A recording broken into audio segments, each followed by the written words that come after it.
Hello everyone, എല്ലാവർക്കും നമസ്കാരം. Life ട്യൂട്ടോറിയലിൻ്റെ മറ്റൊരു എപ്പിസോഡിലേക്ക് ഏവരെയും ഞാൻ ഏറ്റവും സ്നേഹത്തോടു കൂടെ തന്നെ സ്വാഗതം ചെയ്യുകയാണ്. ഇന്ന് ലൈഫ് ട്യൂട്ടോറിയലിൽ എൻ്റെ ഒപ്പമുള്ളത് professor Mary Matilda. Hello ma'am, നമസ്കാരം. നമസ്കാരം. Welcome to the show. എന്തൊക്കെയുണ്ട് വിശേഷം? സുഖാണോ? സുഖമായിട്ടിരിക്കുന്നു. സുഖമാകാതിരിക്കാൻ നമ്മൾ സമ്മതിക്കില്ല. അതെ, എപ്പോഴും സുഖമായിട്ട് തന്നെ ഇരിക്കുക അല്ലേ. ഞാൻ ഓക്കെ. ആദ്യം മാമിനെ പറ്റിയൊക്കെ 12 വർഷമൊക്കെ മുന്നേ, ഇപ്പൊ 12 വർഷമായില്ലേ റിട്ടയർ ആയിട്ട്, റിട്ടയർ ഫോമർ ചെയ്തിട്ട് പ്രിൻസിപ്പൽ ആയിരുന്നു, അതും മഹാരാജാസ് കോളേജിന്റെ കോളേജിന്റെ പ്രിൻസിപ്പലായിരുന്നു. പ്രിൻസിപ്പൽ. ഭയങ്കര ദേശീയക്കാരിയായ പ്രിൻസിപ്പൾ ആണോ അതോ ഭയങ്കര പാവമായിരുന്ന ഒരു പ്രിൻസിപ്പൾ ആയിരുന്നു? രണ്ടുമല്ല. രണ്ടുമല്ല.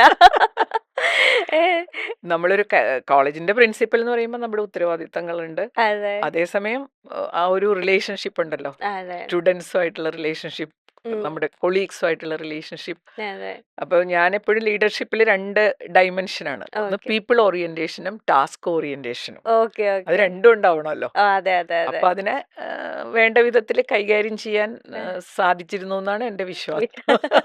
സാധാരണ. സാധി ആ ആ, അല്ല മാം പറഞ്ഞു. സാധിച്ചിരുന്നു എന്ന് തന്നെയാണ്. ആ, ഓക്കെ. അല്ല, മഹാരാജാസ് കോളേജ് എന്ന് കേൾക്കുമ്പോൾ നമ്മുടെയൊക്കെ മനസ്സിലല്ലേ എപ്പോഴും സ്വപ്നം കാണുന്ന ഒരു കോളേജാണ്. Yes. എല്ലാവർക്കും ജോയിൻ ചെയ്യണം, അല്ലെങ്കിൽ അവിടുത്തെ ഏതെങ്കിലും ഒരു കോഴ്സ് എടുക്കണം. അപ്പം അത്രയും വലിയ എന്താ പറയുക പേര്, അല്ല കേരളത്തിലോ അല്ലെങ്കിൽ കേരളത്തിന് പുറത്തൊക്കെ ഫേമസ് ആയിട്ടുള്ള ഒരു നെയിമാണ്.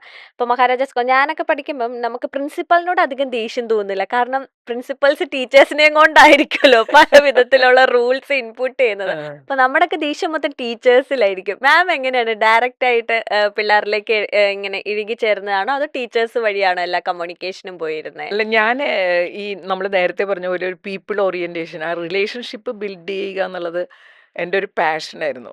ഓക്കെ. സ്റ്റുഡൻസ് ആണല്ലോ, സ്റ്റുഡൻസിന് വേണ്ടിയിട്ടാണ് കലാലയം. അതെ അപ്പോൾ പ്രിൻസിപ്പൽ എപ്പോഴും ആ സ്റ്റുഡൻസും പ്രിൻസിപ്പലും തമ്മിൽ ഒരു തടസ്സം ഉണ്ടാകാൻ പാടില്ല. അതിൻ്റെ ഇടയിൽ ഒരു മീഡിയേറ്ററിൻ്റെ ആവശ്യമില്ല. അതെ അതെ. അപ്പോൾ ഏത് കാര്യത്തിനും കുട്ടികൾ നേരിട്ട് എൻ്റെ അടുത്ത് വരുന്ന ഒരു രീതിയൊക്കെ ഉണ്ടായിരുന്നു. ഓക്കെ അങ്ങനെ എപ്പോഴും ഒരു ആക്സസ് ഉണ്ടായിരുന്നു. ഓക്കെ. അപ്പൊ ഞാൻ മുറിയിലിരിക്കുമ്പോൾ കുട്ടികൾ ചില്ലുവാതിലാണ് ആ അവിടെ വന്നു നിന്ന് ഞാൻ എപ്പോഴും അവരെ വിളിക്കുകയും ആ എന്താണ് വന്നത്. ആ.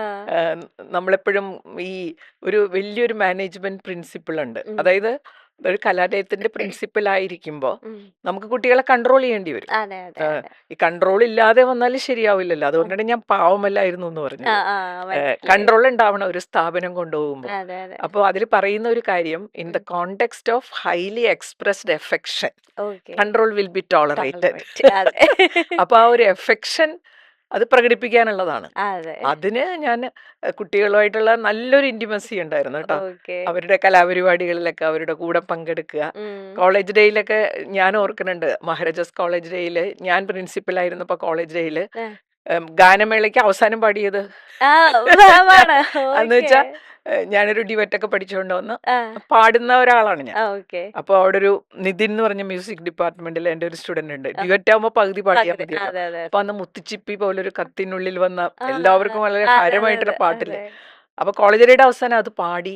ഉം. അപ്പൊ എല്ലാവരും ഇങ്ങനെ രസിച്ചുകൊണ്ടിരിക്കുമ്പോൾ ഉം. ഒന്നാമത്തെ കുട്ടികൾക്ക് പ്രിൻസിപ്പല് പാട്ട് പാടുക എന്ന് പാട്ട്. പറയുന്നതിലൊരു അതെ. വലിയൊരു ത്രില്ലുണ്ട്. ത്രില്ലുണ്ട്. അതെ അതെ അതെ. അപ്പൊ നമ്മളത് പാടി, നന്നായിട്ട് പാടി. നിതിൻ ഓക്കെ. നല്ല ഗായകനാണ്. ഓക്കെ. എന്നിട്ട് അവസാനം അങ്ങനെ സന്തോഷിച്ചുകൊണ്ടിരുന്നപ്പോ അത് അവസാനിച്ചു. ആ. സാധാരണ എന്തെങ്കിലും അടിപിടി ബഹളം ഉണ്ടാവും. ആ. അപ്പൊ പൊതു കലയുള്ളിടത്ത് ഈ കലയില്ലാത്തിടത്ത് കലാപം ഉണ്ടാകുന്നു. അതെ അതെ. അപ്പൊ നമ്മളങ്ങനെ എല്ലാവരെയും അങ്ങനെ കൊണ്ടുപോകാൻ പറ്റിയിരുന്നു. കൊളീഗ്സും ആയാലും നല്ല ബന്ധങ്ങൾ ഉണ്ടായിരുന്നു. ഇപ്പോഴും ആലോചിക്കുമ്പോൾ നമുക്ക് ഒരുപാട് സന്തോഷമുള്ള അതെ അതെ. വർഷങ്ങളായിരുന്നു. അതെ അതെ. ഒരു ഏറ്റവും ഇഫക്റ്റീവും പിന്നെ സന്തോഷമുള്ള വർഷങ്ങളായിട്ട് ഞാൻ കൗണ്ട് ചെയ്യണത് മഹാരാജാസ് കോളേജിലെയും പിന്നെ KKTM കോളേജ് ഉണ്ട് കൊടുങ്ങല്ലൂർ. അതെ കൊടുങ്ങല്ലൂര്. അപ്പൊ രണ്ട് കലാലയങ്ങളിലെയും ഉം. പ്രിൻസിപ്പൽഷിപ്പ് അതെ. ഞാൻ ഒരുപാട് നന്നായിട്ട് മനസ്സിൽ സൂക്ഷിക്കുന്ന ഒന്നാണ്. പിന്നെ റിട്ടയർ ചെയ്ത് കഴിഞ്ഞപ്പോൾ എൻ്റെ ബ്രാൻഡ് തന്നെ ഇപ്പൊ ഇവിടെ വരുമ്പോഴും എന്നെ ഇൻട്രൊഡ്യൂസ് ചെയ്യണത് എങ്ങനെയാ, അതെ. മഹാരാജാസ് കോളേജിലെ മുൻ അതെ. പ്രിൻസിപ്പൽ. Former principal. KKTM കോളേജിനെ പിന്നെ അത്രയും കേരളത്തില് ഈ മഹാരാജാസിന്റെ അത്രയും അറിയാത്ത കൊണ്ട് ഉം. പറയുന്നില്ല. ഓക്കെ.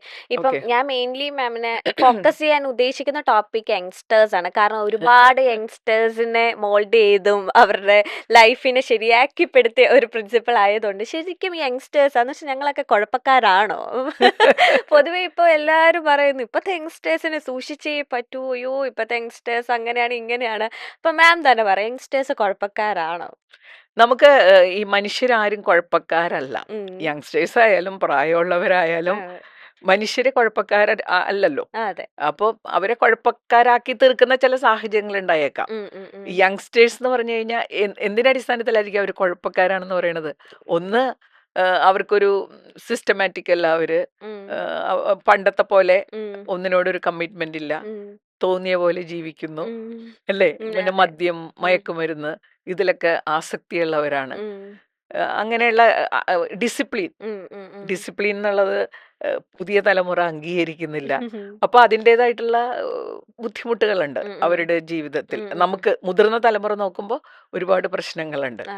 അപ്പൊ ശരിക്ക് പറഞ്ഞു കഴിഞ്ഞാൽ എനിക്ക് ഇപ്പോഴും തോന്നുന്നത് അവർക്ക് നമ്മൾ നേരത്തെ പറഞ്ഞ ഒരു പ്രിൻസിപ്പിൾ ഇല്ലേ, in the context of highly expressed affection control will be tolerated എന്നുള്ളത് എപ്പോഴും സത്യമായിട്ടുള്ളൊരു കാര്യമാണെന്ന് എനിക്ക് തോന്നാറുണ്ട്. കാരണം അവരോട് കരുതലുള്ളവരാകുകയും അവരുടെ കാര്യങ്ങളിൽ അവരെ ശ്രദ്ധിക്കാൻ തയ്യാറാവുകയും അവരുടെ പ്രശ്നങ്ങൾ എന്താണെന്ന് മനസ്സിലാക്കാൻ തയ്യാറാവുകയൊക്കെ ചെയ്തു കഴിഞ്ഞാൽ അവര് അങ്ങനെ കുഴപ്പക്കാരായിട്ട് എനിക്ക് ഫീൽ ചെയ്തിട്ടില്ല. ഞാൻ കോളേജിൽ ഒരു പ്രിൻസിപ്പൽ മഹാരാജാസ് കോളേജ് പോലെയുള്ള സ്ഥാപനത്തിലൊക്കെ എന്തും എപ്പോഴും സംഭവിക്കാമല്ലോ. പക്ഷെ എങ്കിൽ പോലും ആ ഒരു കാലഘട്ടത്തിൽ പിന്നെ ചിലർ പറയും അത് അന്നായിരുന്നു, അന്നും ഇന്നും യുവതലമുറയ്ക്ക് വ്യത്യാസമൊന്നും വന്നിട്ടില്ല. ചില സാഹചര്യങ്ങളിൽ വ്യത്യാസം വന്നിട്ടുണ്ട്. ബേസിക്കലി നമ്മൾ ആ ടീനേജിലുള്ള കുട്ടികളുടെ മനുഷ്യരെന്നുള്ള മാനസിക ഭാവത്തിന് വ്യത്യാസം വരില്ലല്ലോ, സാഹചര്യങ്ങളിൽ വ്യത്യാസം വരും. അപ്പോൾ നമ്മൾ അവരെ എങ്ങനെ ഡീൽ ചെയ്യുന്നു, നമുക്ക് റെസ്പെക്ട് വേണമെങ്കിൽ അവർക്ക് റെസ്പെക്ട് കൊടുക്കാൻ നമ്മൾ തയ്യാറാവണം.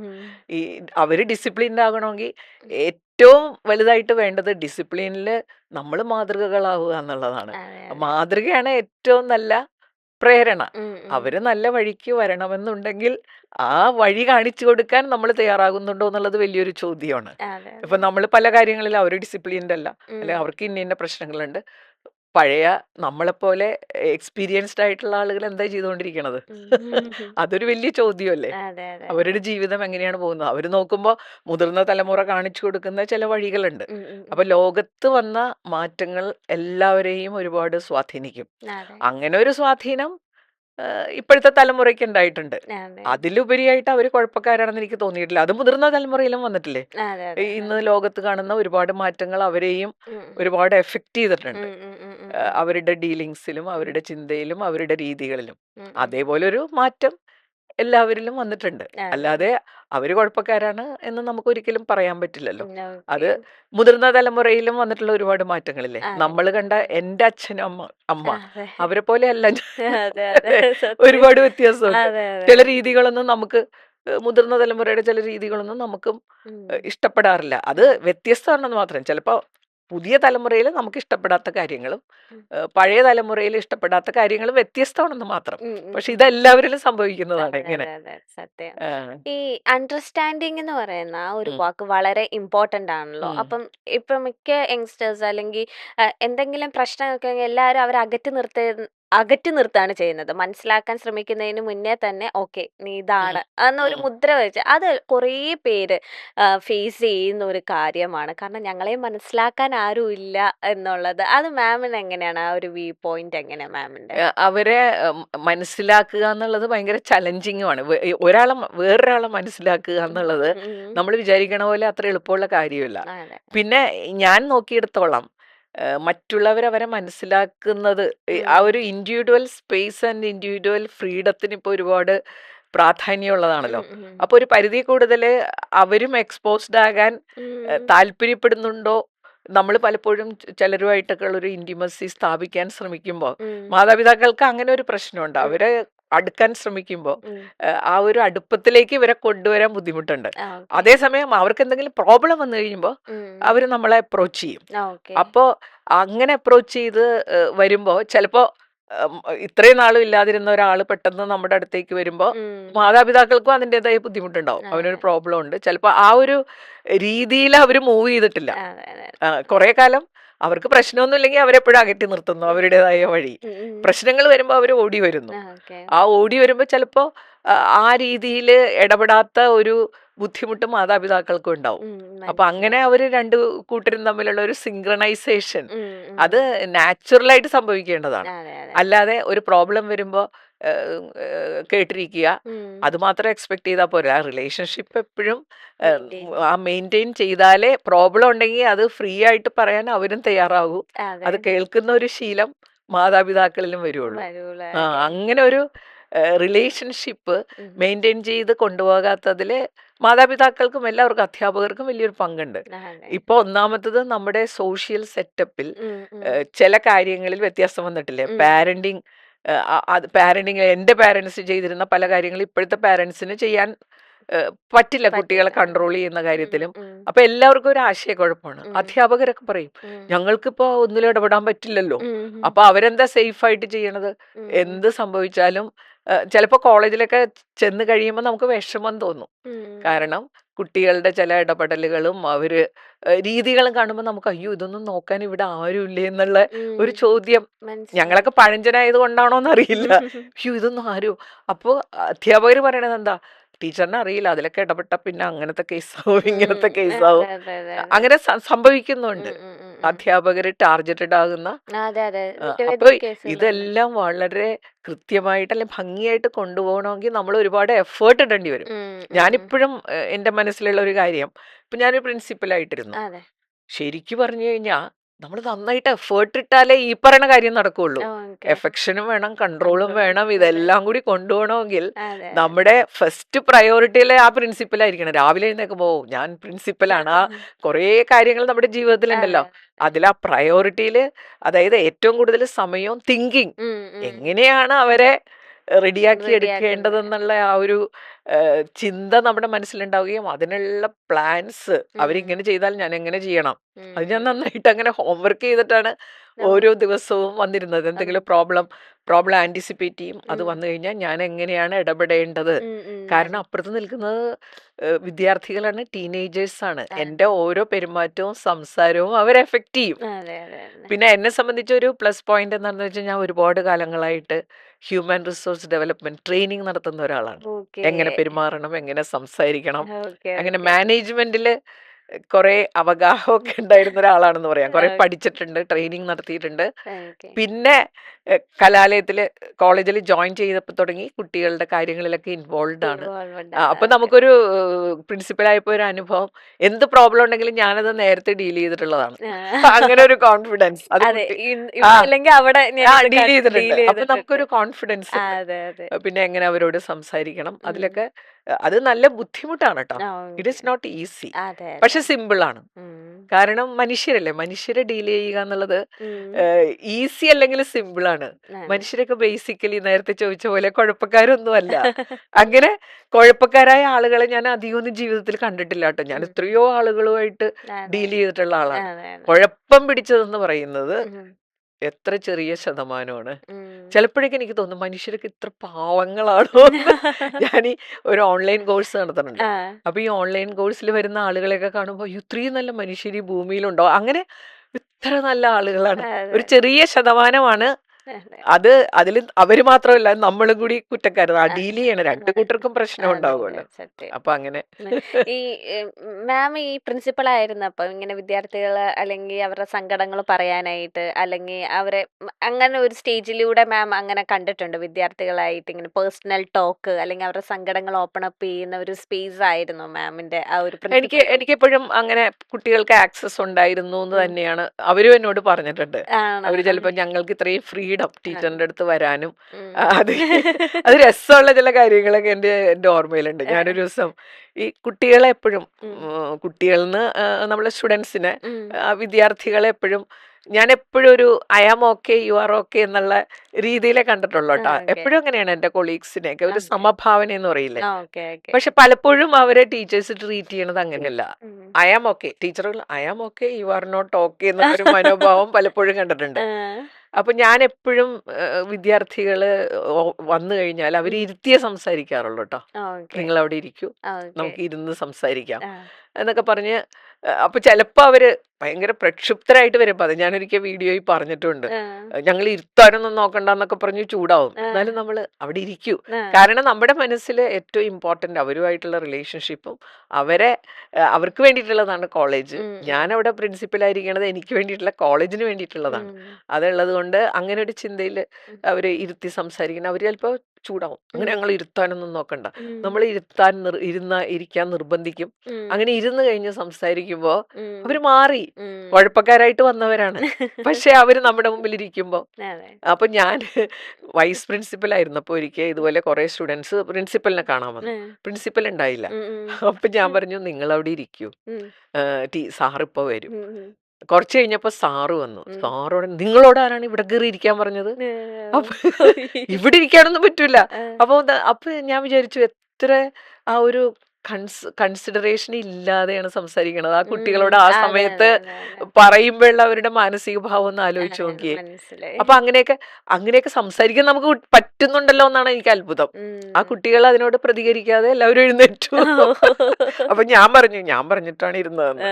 അപ്പൊ അങ്ങനെ ആ ഒരു മനോഭാവം ഇപ്പോഴും മാറിയിട്ടില്ല എന്നുള്ളതാണ്. ആ ഒരു സമഭാവന ഉണ്ടല്ലോ, I am okay, you are okay. എനിക്ക് നിങ്ങളുടെ കാര്യങ്ങളിൽ ഇടപെടാനുള്ള ഉത്തരവാദിത്തം സ്റ്റുഡൻസിന്റെ. പക്ഷെ ഉത്തരവാദിത്തം എങ്ങനെയാണ് നമ്മൾ ഉപയോഗിക്കേണ്ടത്, അതിൽ ബേസിക് ആയിട്ട് മാറ്റങ്ങളൊന്നും വന്നതായിട്ട് എനിക്ക് തോന്നണില്ല. ഈ എൻവയോൺമെന്റ് മാറി എന്ന് വിചാരിച്ച് ടീച്ചേഴ്സ് ചില സ്ട്രാറ്റജീസ് മാത്രം മാറ്റിയാൽ മതി. അവരോടുള്ള സ്നേഹം, കരുതല്, ഇതൊക്കെ ഉണ്ടെങ്കിൽ ഉറപ്പായിട്ടും നമുക്ക് വ്യത്യാസങ്ങൾ ഉണ്ടാക്കാൻ പറ്റും. ഇപ്പൊ അത് ഉറപ്പുള്ള ഒരു കാര്യമാണ്. ഞാൻ ഈ ചെറുപ്പകാലത്ത് ജോയിൻ ചെയ്തപ്പോഴേ 81 ഞാൻ ജോയിൻ ചെയ്തത്. ഒന്ന് ആലോചിച്ച് നോക്കി എത്ര കൊല്ലം. അപ്പൊ ഈ കുട്ടികളൊക്കെ എൻ്റെ അടുത്ത് വരും. കുട്ടികളെ ഭയങ്കര സ്നേഹമായിട്ടൊക്കെ സംസാരിക്കും. പുതിയ ടീച്ചർ വന്നിരിക്കണം. അപ്പൊ എന്റെ സാരിയുടെ കളറും എല്ലാം ഭയങ്കര ഫ്രീ ആണ്. അവർക്ക് ചെറുപ്പം ടീച്ചറാണ്. ബാക്കി ആ കോളേജിൽ കുറെ പ്രായമായ ടീച്ചേഴ്സാണ്, സീനിയേഴ്സാണ് കൂടുതൽ. അപ്പൊ അവരെ കയ്യിലും കൂടുതൽ എൻ്റെ അടുത്ത് വരും, സംസാരിക്കും, എല്ലാം എന്നോട് വർത്താനമൊക്കെ പറയും. അപ്പൊ ഞാൻ വിചാരിച്ചു ഞാൻ ചെറുപ്പമായതുകൊണ്ടുള്ള ഒരു ഇന്റിമസിയാണ്. അപ്പൊ ഞാൻ ആലോചിച്ചിട്ടുണ്ട്, അപ്പൊ ഞാൻ റിട്ടയർ ചെയ്യാറൊക്കെ ആവുമ്പോ ഈ കുട്ടികൾ എൻ്റെ അടുത്ത് വരുമോ, ഇങ്ങനെ സംസാരിക്കുമോ? അവിടെ ഞാൻ മനസ്സിലാക്കിയ ഒരു കാര്യം, അവരെക്കായാലും ഇന്റിമസി കാണിച്ചിട്ടുള്ളത് ഈ അവസാന വർഷങ്ങളിലെ വിദ്യാർത്ഥികളാണ്. അതിന്റെ കാരണം എന്താണെന്ന് വെച്ചാൽ ഒരു കാര്യം മാത്രമേ ഉള്ളൂ, അന്ന് കുട്ടികൾ നമ്മുടെ അടുത്തേക്ക് വരുമായിരുന്നു. ഇപ്പൊ നമ്മൾ ഇറങ്ങിച്ചെന്ന് നമ്മൾ ആരാണെന്ന് അവർക്ക് മനസ്സിലാക്കി കഴിഞ്ഞാൽ അന്ന് കിട്ടിയതിനേക്കാളും കൂടുതൽ ഇന്റിമസിയും എല്ലാം തിരിച്ചു കിട്ടുമെന്നുള്ളതാണ്. കൊടുത്താൽ കിട്ടും എന്നുള്ള പ്രിൻസിപ്പിളിന് ഒരു മാറ്റമില്ല കേട്ടോ. പക്ഷെ ഇവിടെ കൊടുക്കണം. ആ കൊടുക്കലില് വ്യത്യാസം വന്നിട്ടുണ്ട്. കാരണം എല്ലാവരും അവനവന്റെ ഒരു സ്പേസിലാണ് ഇപ്പൊ. സമയമില്ല. നമ്മൾ കെയർ ചെയ്യണമെങ്കിൽ നമുക്ക് അവരെ പറ്റി ചിന്തിക്കാൻ പറ്റണം. അപ്പൊ അതില് ഈ കോളേജിൽ വന്നിട്ടുള്ള കുറെ മാറ്റങ്ങളുണ്ട്. UGC ഒക്കെ ഉണ്ടാക്കിയ നിബന്ധനകളൊക്കെ പ്രകാരം ടീച്ചേഴ്സിന് കുറെ സെമിനാറിന് പോകണം, പേപ്പർ പ്രസന്റ് ചെയ്യണം, ഗവേഷണം. അപ്പൊ എനിക്ക് എപ്പോഴും വിദ്യാർത്ഥികളിൽ നിന്ന് ഒരുപാട് അകന്നു പോകുന്നതായിട്ട് തോന്നിയിട്ടുണ്ട്. അവർക്ക് വേണ്ടി സമയം ചെലവഴിക്കാൻ അതില്ലാത്തൊരു പ്രശ്നം ഉണ്ട്. കാരണം ബേസിക് ആയിട്ട് പാരന്റിങ്ങിലും അധ്യാപകർക്കും ഒക്കെ വേണ്ടത് അവരുടെ കൂടെ സ്പെൻഡ് ചെയ്യുന്ന സമയം അതുണ്ടാവണമല്ലോ. അപ്പൊ നമുക്കിങ്ങനെ പേഴ്സണലായിട്ട് ഇങ്ങനെ കുറെ കാര്യങ്ങൾ ചെയ്യാനുള്ളപ്പോ നമ്മൾ അതിലല്ലേ. എന്റെ പ്രൊമോഷൻ അതാ നോക്കണത്. നിങ്ങൾ എത്ര പേപ്പർ പ്രസന്റ് ചെയ്തു, എത്ര ഗവേഷണ പ്രബന്ധം എഴുതി, എത്ര PhD ഉണ്ടോ, അതൊന്നും പലപ്പോഴും ഡയറക്റ്റ് ആയിട്ട് വിദ്യാർത്ഥികൾക്ക് ഒരു കണക്ഷനും ഇല്ല. ഒരു പ്രയോജനം വിദ്യാർത്ഥികൾക്ക് കിട്ടുന്നില്ല. അതൊരു വല്ലാത്ത അവസ്ഥയാണ്. ഞാൻ വിചാരിക്കും അത് മാറ്റേണ്ട ഒരു അവസ്ഥയാണ്. അവർക്ക് വേണ്ടി നിങ്ങൾ കോളേജിലൊന്ന് ചെന്ന് നോക്കിക്കോ, ടീച്ചേഴ്സൊക്കെ പറയുന്ന പരാതിയാണ്. വന്ന് ക്ലാസ്സിൽ കുട്ടികളുമായിട്ട് ഒന്ന് ഇന്ററാക്ട് ചെയ്യാൻ സമയം കിട്ടുന്നില്ല, അവരുടെ കാര്യങ്ങൾ ശ്രദ്ധിക്കാൻ പറ്റുന്നില്ല. അപ്പൊ ആ രീതിയിലൊക്കെ വിദ്യാഭ്യാസം എങ്ങോട്ടാ പോകുന്നതെന്ന് നമുക്ക് അത്ഭുതം തോന്നും. ഈ റെസ്ട്രിക്ഷൻസ് ഇപ്പം ഞാൻ പഠിച്ചൊക്കെ കോളേജിൽ കുറച്ചൊക്കെ ഭയങ്കര റെസ്ട്രിക്ഷൻസ് ആണ്. അവിടെ എന്താ പറയാ, ആർട്സ് അങ്ങനത്തെ വലിയ ഇതൊന്നുമില്ല. എന്നാൽ നല്ല രീതിയിൽ റെസ്ട്രിക്ഷൻസ് ഉള്ള ഒരു കോളേജിലാണ് ഞാൻ പഠിച്ചത്. പക്ഷെ മഹാരാജാസ് അല്ലെങ്കിൽ മറ്റു കോളേജ് നോക്കുമ്പോൾ റെസ്ട്രിക്ഷൻസ് കുറവാണ്. അവിടെ ഫുൾ ടൈം എന്നാണ് എനിക്ക് തോന്നുന്നത്. ഞാൻ മാമിനോട് ചോദിക്കും, റെസ്ട്രിക്ഷൻസ് പിള്ളേരെ കുറച്ചും കൂടെ തെറ്റുകളിലേക്ക് നയിക്കുമോ, അതോ ഒരുപാട് റെസ്ട്രിക്റ്റ് ചെയ്യുമ്പോഴത്തേനും നമുക്ക് ചെയ്യാൻ ഒരു ഇന്റൻസിറ്റി തോന്നൂല, അല്ലെങ്കിൽ ഒരു ക്യൂരിയോസിറ്റി, എന്നാ ചെയ്യാം, അങ്ങനെ ഒരു മനോഭാവം ഞാൻ കോളേജ് പഠിച്ച സമയത്ത് ഉണ്ടായിരുന്നു. റെസ്ട്രിക്ഷൻസ് എന്ന് വെച്ചാ ഇപ്പൊ ഇത് ചെയ്യരുത് എന്ന് വെച്ചിട്ടുണ്ടെങ്കിൽ അന്ന് ചെയ്ത് നോക്കിയാലോ, എന്നാ അത് ചെയ്യാൻ പറ്റുന്ന ഒരു കോളേജ് ആണെങ്കിൽ, അല്ലെങ്കിൽ അങ്ങനെ റൂൾ ഇല്ലെങ്കിൽ നമുക്ക് അതൊന്നും ചെയ്യാനും തോന്നത്തില്ല. ഇപ്പൊ റെസ്ട്രിക്ഷൻസ് ശരിക്കും എങ്ങനെയാണ് യങ്സ്റ്റേഴ്സിനെ റെസ്ട്രിക്ട് ചെയ്യും തോറും അവര് എന്താ പറയാ, അത് നല്ലതാവുകയാണോ അത് അവരിലേക്ക് കൂടുതലായിട്ട് ഇത് ചെയ്യിപ്പിക്കാനുള്ള ഒരു ടെൻഡൻസി തോന്നിപ്പിക്കുകയാണ് ചെയ്യുന്നത്? റെസ്ട്രിക്ഷൻ എന്ന് പറഞ്ഞാൽ അത് രണ്ട് തരത്തിലാണ്. നിയമങ്ങൾ ഉണ്ടാവണം എവിടെയും. അതെ. ഒരു സൊസൈറ്റിയിൽ ട്രാഫിക് നമ്മൾ റോഡിലേക്ക് ഇറങ്ങുമ്പോൾ നിയമങ്ങളിലേക്ക് ഒന്ന് ആലോചിച്ച് നോക്കിയേ. നിയമങ്ങൾ ഉണ്ടാവണം. അപ്പൊ നിയമങ്ങൾ ഒരു സെൽഫായിട്ട് ഒബേ ചെയ്യാനുള്ള ഒരു മാനസിക ഭാവം കുട്ടികളിൽ ഉണ്ടാക്കിയെടുക്കുമ്പോൾ പ്രശ്നമില്ല. സ്വമേധയാ അവർക്ക് തോന്നണം നമ്മളിത് ചെയ്യണം. പക്ഷെ പലപ്പോഴും ഇത് പ്രശ്നമാകുന്നത് അവരെ നിർബന്ധപൂർവ്വം എന്തിനാണിത്, ഈ ഒരു നിയമം എന്തിനാണെന്നുള്ളൊരു ഫീലിംഗ് അവർക്ക് വന്നു കഴിഞ്ഞാൽ അവരനുസരിക്കില്ല. അപ്പോ അവരെ ഇപ്പൊ ഒരു നിയമം ഒരു കുട്ടി തെറ്റിച്ചു കഴിഞ്ഞാൽ അയാളെ കറക്റ്റ് ചെയ്യാന്നുള്ളത്, കറക്റ്റ് ചെയ്യുന്നതിൽ വരുന്ന പ്രശ്നമാണ് പലപ്പോഴും. കറക്റ്റ് ചെയ്യുമ്പോൾ വേണ്ട വിധത്തിൽ കറക്റ്റ് ചെയ്തില്ലെങ്കിൽ അവർ റിബല്യസ് ആവും. വേണ്ട വിധത്തിൽ കറക്റ്റ് ചെയ്താൽ അവരെ കാര്യങ്ങൾ പറഞ്ഞ് ബോധ്യപ്പെടുത്തലാണ് ഇപ്പൊ വേണ്ടത്. മറ്റേതിപ്പോ നിങ്ങൾ ഈ റൂളൊക്കെ ഉണ്ട് ഇവിടെ, ഈ റൂളൊക്കെ നിങ്ങൾ അനുസരിക്കണം, അങ്ങനെയല്ല പറയേണ്ടത്. എന്തുകൊണ്ടാണ് ഇവിടെ റൂള്. അപ്പൊ അതിന് ഇപ്പൊ ഒരു നിയമം എപ്പോഴും ഞാൻ വിശ്വസിക്കുന്നത് എവിടെയും നിയമങ്ങൾ ഉണ്ടാവണം. ഫാമിലിയിലും വേണം റൂൾസ്. റൂൾസ് ഇല്ലാതെ എന്തിനാണ് നമ്മൾ റൂൾസ്? എല്ലാവർക്കും ഈക്വൽ സാഹചര്യങ്ങൾ കിട്ടണമെങ്കിൽ അവിടെ നിയമം ഉണ്ടാവണം. നിയമമില്ലെങ്കിൽ കയ്യൊക്കുള്ളവൻ കാര്യക്കാരനാകുന്ന പ്രശ്നം വരില്ലേ? അപ്പൊ എനിക്കും നിങ്ങൾക്കും ഒരുപോലെയുള്ള സാഹചര്യങ്ങൾ അനുഭവിക്കാൻ പറ്റണമെങ്കിൽ അതിന് സപ്പോർട്ട് ചെയ്യുന്ന ഒന്നാണ് നിയമം. വീടുകളിൽ നിയമമില്ലാത്തത് കൊണ്ടല്ലേ ഈ പാവം അമ്മമാർക്ക് ഇത്രയും കഷ്ടപ്പാട് വരുന്നത് അല്ലേ? ഒരാള് മാത്രം ജോലികളൊക്കെ ചെയ്യുക. അപ്പോൾ അലിഖിതമായ ചില നിയമങ്ങളും, വീട്ടിൽ ഇത്ര മണിക്ക് ഭക്ഷണം, ആ സമയത്ത് എല്ലാവരും വന്ന് ഭക്ഷണം കഴിച്ചു കഴിഞ്ഞാൽ ആ അടുക്കള ഫ്രീ ആയി. പക്ഷെ ഒരു നിയമമില്ലാതെ, അത് നിയമമില്ലാത്തത് വളരെ പ്രശ്നമാണ് എവിടെയായാലും. പക്ഷെ കോളേജിൽ ഇപ്പൊ മഹാരാജ് കോളേജിനെ പറ്റി പറയാറുള്ളത് ഞങ്ങൾ അങ്ങനെയാണ് ട്ടാ. ലോകത്തെ ഏറ്റവും കൂടുതൽ സ്വാതന്ത്ര്യമുള്ള 2 സ്ഥലങ്ങളാണ്. ഒന്ന് നിയമസഭയാണെന്ന് പറയും, 2 മഹാരാജാസ് കോളേജാണെന്ന് പറയും. അവിടെ നിയമങ്ങൾ, എല്ലാ കോളേജിലും നിയമങ്ങളുണ്ട്. അപ്പൊ ഞാൻ രാവിലെ നിയമങ്ങൾ ചിലത് നമ്മൾ ഇംപ്ലിമെന്റ് ചെയ്യണമെങ്കിൽ സ്വമേധയാ നമുക്ക് തോന്നൂല. കാരണം ഈ പറഞ്ഞ പോലെ ഒരു റെസ്ട്രിക്ഷൻ ഉള്ളതായിട്ട് തോന്നും. അപ്പൊ ഞാനവിടെ 2 കാര്യങ്ങളാണ്. ഒന്ന്, ഏത് നിയമമാണ് അവരനുസരിക്കേണ്ടത്, അതിന് നമ്മൾ മാതൃകകളാകുക എന്നുള്ളത് വളരെ ഇമ്പോർട്ടന്റ് ആണ്. സമയത്തിന് ക്ലാസ്സിൽ വരണം, നമ്മൾ ആദ്യം ക്ലാസ്സിൽ സമയത്തിന് ഉണ്ടാവണം, അത് വളരെ ഇമ്പോർട്ടന്റ് അല്ലേ? അവരോട് പറയുന്ന ഓരോ കാര്യവും നമ്മളും അതിന് മാതൃകയാവുക എന്നുള്ളതാണ്. അപ്പൊ പകുതി പ്രശ്നം കഴിഞ്ഞു. അതിങ്ങനെ പിന്നെ രാവിലെ ഞാൻ ക്ലാസ്സിൽ പോകാതെ കുറെ പേര് മരത്തിന്റെ ചോട്ടിലേക്ക് ഇരുന്ന് വർത്താനമൊക്കെ പറയാനുണ്ടാവും. അവരെ നമ്മള് നിർബന്ധിച്ച് ക്ലാസ്സിൽ പറഞ്ഞു വിടാറുണ്ടായിരുന്നു. അപ്പൊ അവരെ എതിർക്കും. അപ്പൊ എതിർക്കുമ്പോ നമ്മൾ കാര്യങ്ങൾ പറയും.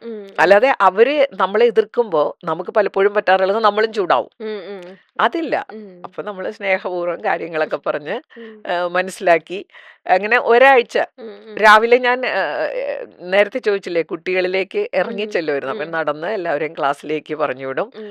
അത് ഒരാഴ്ച കഴിഞ്ഞപ്പോ അവര് കണ്ടീഷൻഡായി. ഞാൻ വരുമ്പോ തന്നെ എല്ലാവരും ക്ലാസ്സിൽ പോകുന്ന രീതിയുണ്ടായി. പിന്നെ അവർക്ക് മനസ്സിലായി ഇതൊക്കെ നല്ലതാണ്. ആദ്യമൊക്കെ വരുമ്പോ ഭയങ്കര പ്രശ്നങ്ങളൊക്കെ ഉള്ളപ്പോ ഞാൻ പോലീസിനെ ഇൻവോൾവ് ചെയ്തിരുന്നു. അപ്പൊ പോലീസ് വരുമ്പോ അവർക്ക് പ്രൊട്ടസ്റ്റ് ഉണ്ടായിരുന്നു. പക്ഷെ കുറച്ച് കഴിഞ്ഞപ്പോ അവർക്ക് മനസ്സിലായി പോലീസ് ഇൻവോൾവ്മെന്റ് നല്ലതാണ്. നിയമങ്ങൾ അനുസരിക്കാൻ ആരെങ്കിലും പ്രശ്നം ഉണ്ടാക്കി കഴിഞ്ഞാൽ അവരെ ഇങ്ങനെ കൈകാര്യം ചെയ്താൽ എല്ലാവർക്കും നല്ലതാണെന്നുള്ള ബോധ്യം ഉണ്ടായി. അപ്പൊ അന്നത്തെ പോലീസ് ഓഫീസർക്ക് അവര് കോളേജ് റൈഡ് അന്ന് മെമ്മന്റോ വരെ കൊടുത്തു. അതായത് അവർക്ക് മനസ്സിലായി നിയമങ്ങൾ നല്ലതാണെന്നും നിയമങ്ങൾ പാലിച്ചു കഴിഞ്ഞാൽ അത് എല്ലാവർക്കും ഗുണകരമാണെന്നും. ഞാൻ അവിടുത്തെ യൂണിയൻ ഓഫീസൊക്കെ ഉണ്ടായിരുന്നു.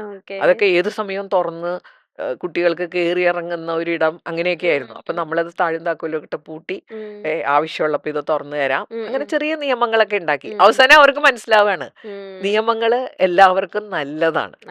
ആ ഒരു ബോധ്യം അവരിൽ ഉണ്ടാക്കാൻ പറ്റും നമ്മൾ വേണ്ട വിധത്തിൽ അത് കൈകാര്യം ചെയ്താൽ. പലപ്പോഴും പറ്റുന്നത് അധ്യാപകർക്ക് ആണെങ്കിലും ബയസ്ഡ് ആയിരിക്കും. ചില ഗ്രൂപ്പുകാർ തെറ്റ് ചെയ്താൽ നമ്മള് കുഴപ്പമില്ല, ചിലര് തെറ്റ് ചെയ്താൽ അത് വലിയ കുഴപ്പമാണ്. ഇങ്ങനെയൊക്കെ വരുമ്പോഴാണ് പ്രശ്നങ്ങൾ ഉണ്ടാകുന്നത്. അല്ലാതെ നമ്മൾ എല്ലാവർക്കും നിയമം ബാധകമാണെന്നും ആ രീതിയിൽ നിന്ന് കഴിഞ്ഞാൽ ആളുകൾക്ക് ബോധ്യമാകും നിയമങ്ങളുള്ളത് നല്ലതാണ്. ഇതൊക്കെ ഉള്ളത് കൊണ്ടാണ് നമുക്ക് സന്തോഷം ഉണ്ടായത്, സമാധാനം ഉണ്ടായത് എന്നുള്ള ആ ഒരു ഫീലിലേക്ക് അവർ വരും. അവിടെയൊക്കെ നമ്മുടെ ഒരു കോൺഫിഡൻസ് നമുക്ക് വേണം. നമുക്ക് ഇതൊക്കെ ചെയ്യാനായിട്ട് നമ്മൾ എഫേർട്ട് വേണം. നമുക്കൊരു നിശ്ചയദാർഢ്യം വേണം, ഇങ്ങനെ നടത്തണം എന്നുള്ളൊരു ഭയങ്കരമായിട്ടുള്ള അത് പറയാൻ പറ്റില്ല, ആ ഒരു ഇത് വേണം. അപ്പൊ ഞാൻ ചിലപ്പോൾ ടീച്ചേഴ്സൊക്കെ സംസാരിക്കും. ഞാൻ ഇന്നാളൊരു കോളേജിൽ ചെന്നപ്പോൾ അന്ന് ശനിയാഴ്ച ദിവസമാണ്. അപ്പോൾ ഒരു പരിപാടി കോളേജിൽ നടക്കുകയാണ്. അപ്പോൾ പറഞ്ഞു കുട്ടികളൊക്കെ ഇന്ന് വരുമോ? അത് പറയാൻ പറ്റൂല ടീച്ചറെ, അവര് ചിലപ്പോ വരൂല, അവർക്ക് വേറെ പരിപാടികളൊക്കെ ഉണ്ടാവും. ഞാൻ പറഞ്ഞു കോളേജിൽ ഇങ്ങനെ ഒരു പരിപാടി നടത്തുമ്പോൾ കുട്ടികൾ വരണ്ടേ, അത് പറയാൻ പറ്റൂല. അപ്പൊ അത്ര പോലും നമുക്കൊരു കൺട്രോൾ ഇല്ലാതെ വരുന്നത് എനിക്കൊരു വിഷമമായിട്ട് തോന്നി. ഞാനാണ് അവര് വന്നിരിക്കണം, വേറൊരു എക്സ്ക്യൂസ് ഇല്ല, അവരെങ്ങനെ വരുത്തും, ഒരിക്കലും ശാസിച്ചൊന്നുമല്ല. അപ്പൊ അതിനെന്താ മാർഗം നമ്മൾ നോക്കും. ഇപ്പം മാം പറഞ്ഞ പോലെ തന്നെ കൺട്രോളിങ് എന്ന് പറയുന്നത് ഇപ്പം നമ്മൾ എന്തായാലും കുട്ടികളെ വളർത്തിയേ പറ്റും. അവർ കോളേജിലായാലും ഇപ്പം എത്ര ജനറേഷൻ മൂവ് ഓൺ ചെയ്താലും പേരൻസിന് എപ്പോഴും കുട്ടികൾ തന്നെയാണ്, അമ്മമാർക്കായാലും അച്ഛന്മാർക്ക്. അതുപോലെ തന്നെ ഇപ്പം ടീച്ചേഴ്സിന് ആയാലും അവിടെ ഒരു കൺട്രോളിങ് വന്നേ പറ്റൂ. അപ്പം ഈ ഒരു ജനറേഷനിൽ എങ്ങനെയാണ് കൺട്രോളിങ്, എങ്ങനെ നമുക്കത് നല്ല രീതിയിലാക്കാൻ പറ്റും, അല്ലെങ്കിൽ നല്ല രീതിയിൽ എങ്ങനെയാണ് ഒരു പേരൻസ് എങ്ങനെയാണ് കുട്ടികളെ കൺട്രോൾ ചെയ്യേണ്ടത്, അതോടൊപ്പം അധ്യാപകർ എങ്ങനെയാണ് അവരുടെ മൈൻഡിനൊക്കെ ഒന്ന് കൺട്രോൾ ചെയ്യാൻ പഠിക്കേണ്ടത്? അതിൽ ആദ്യം വേണ്ടത് ഞാൻ പറഞ്ഞ ഇന്റിമസിയാണ്. ആ കുട്ടിയെ അറിയുക.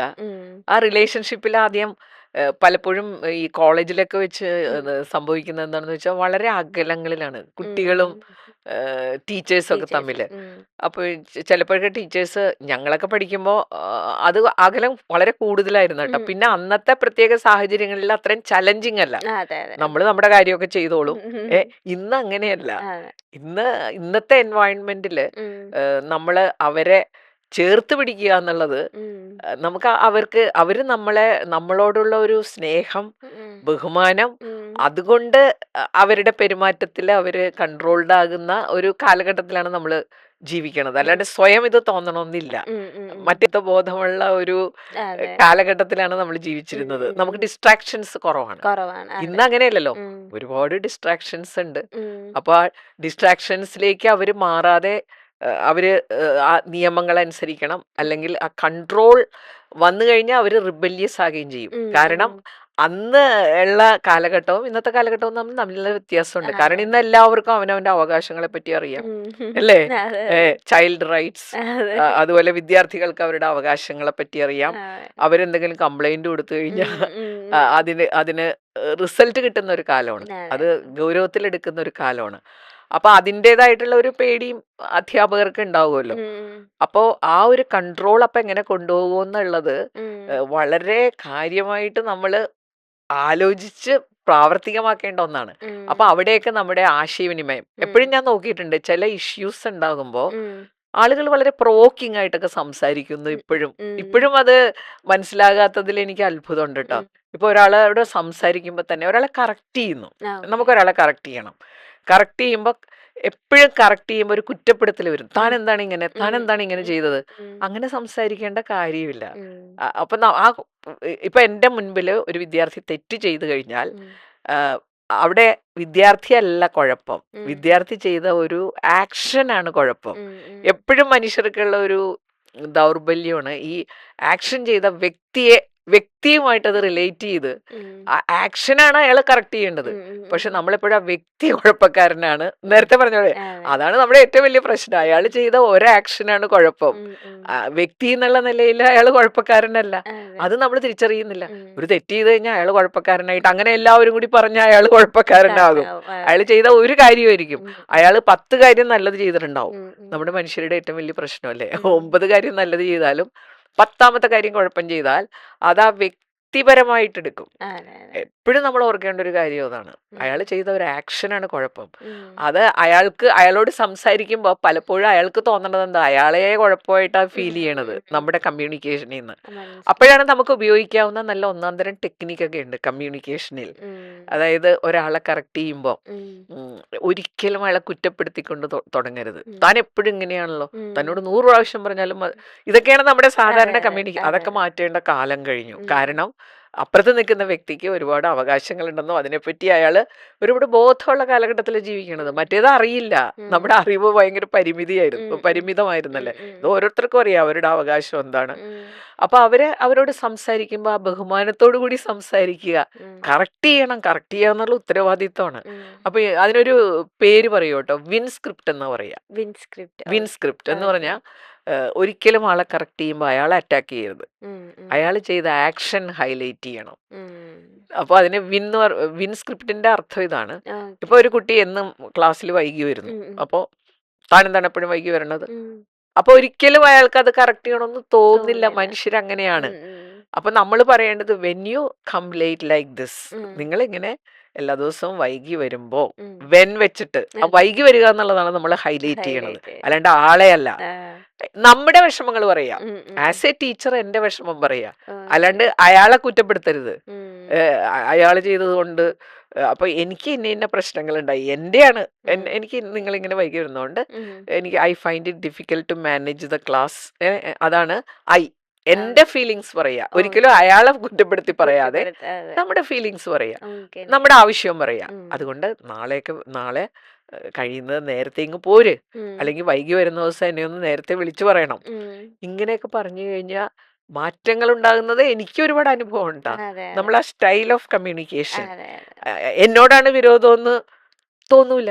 ഞാൻ ചെയ്തൊരു പ്രവൃത്തി അത് കറക്റ്റ് ചെയ്യണമെന്നുള്ളൊരു ഫീല് കിട്ടണ്ടേ. ആ ഫീല് കിട്ടണമെങ്കിൽ കമ്മ്യൂണിക്കേഷൻ അങ്ങനെ ആയിരിക്കണ്ടേ. പലപ്പോഴും നമ്മുടെ കമ്മ്യൂണിക്കേഷൻ പ്രശ്നമാണ്.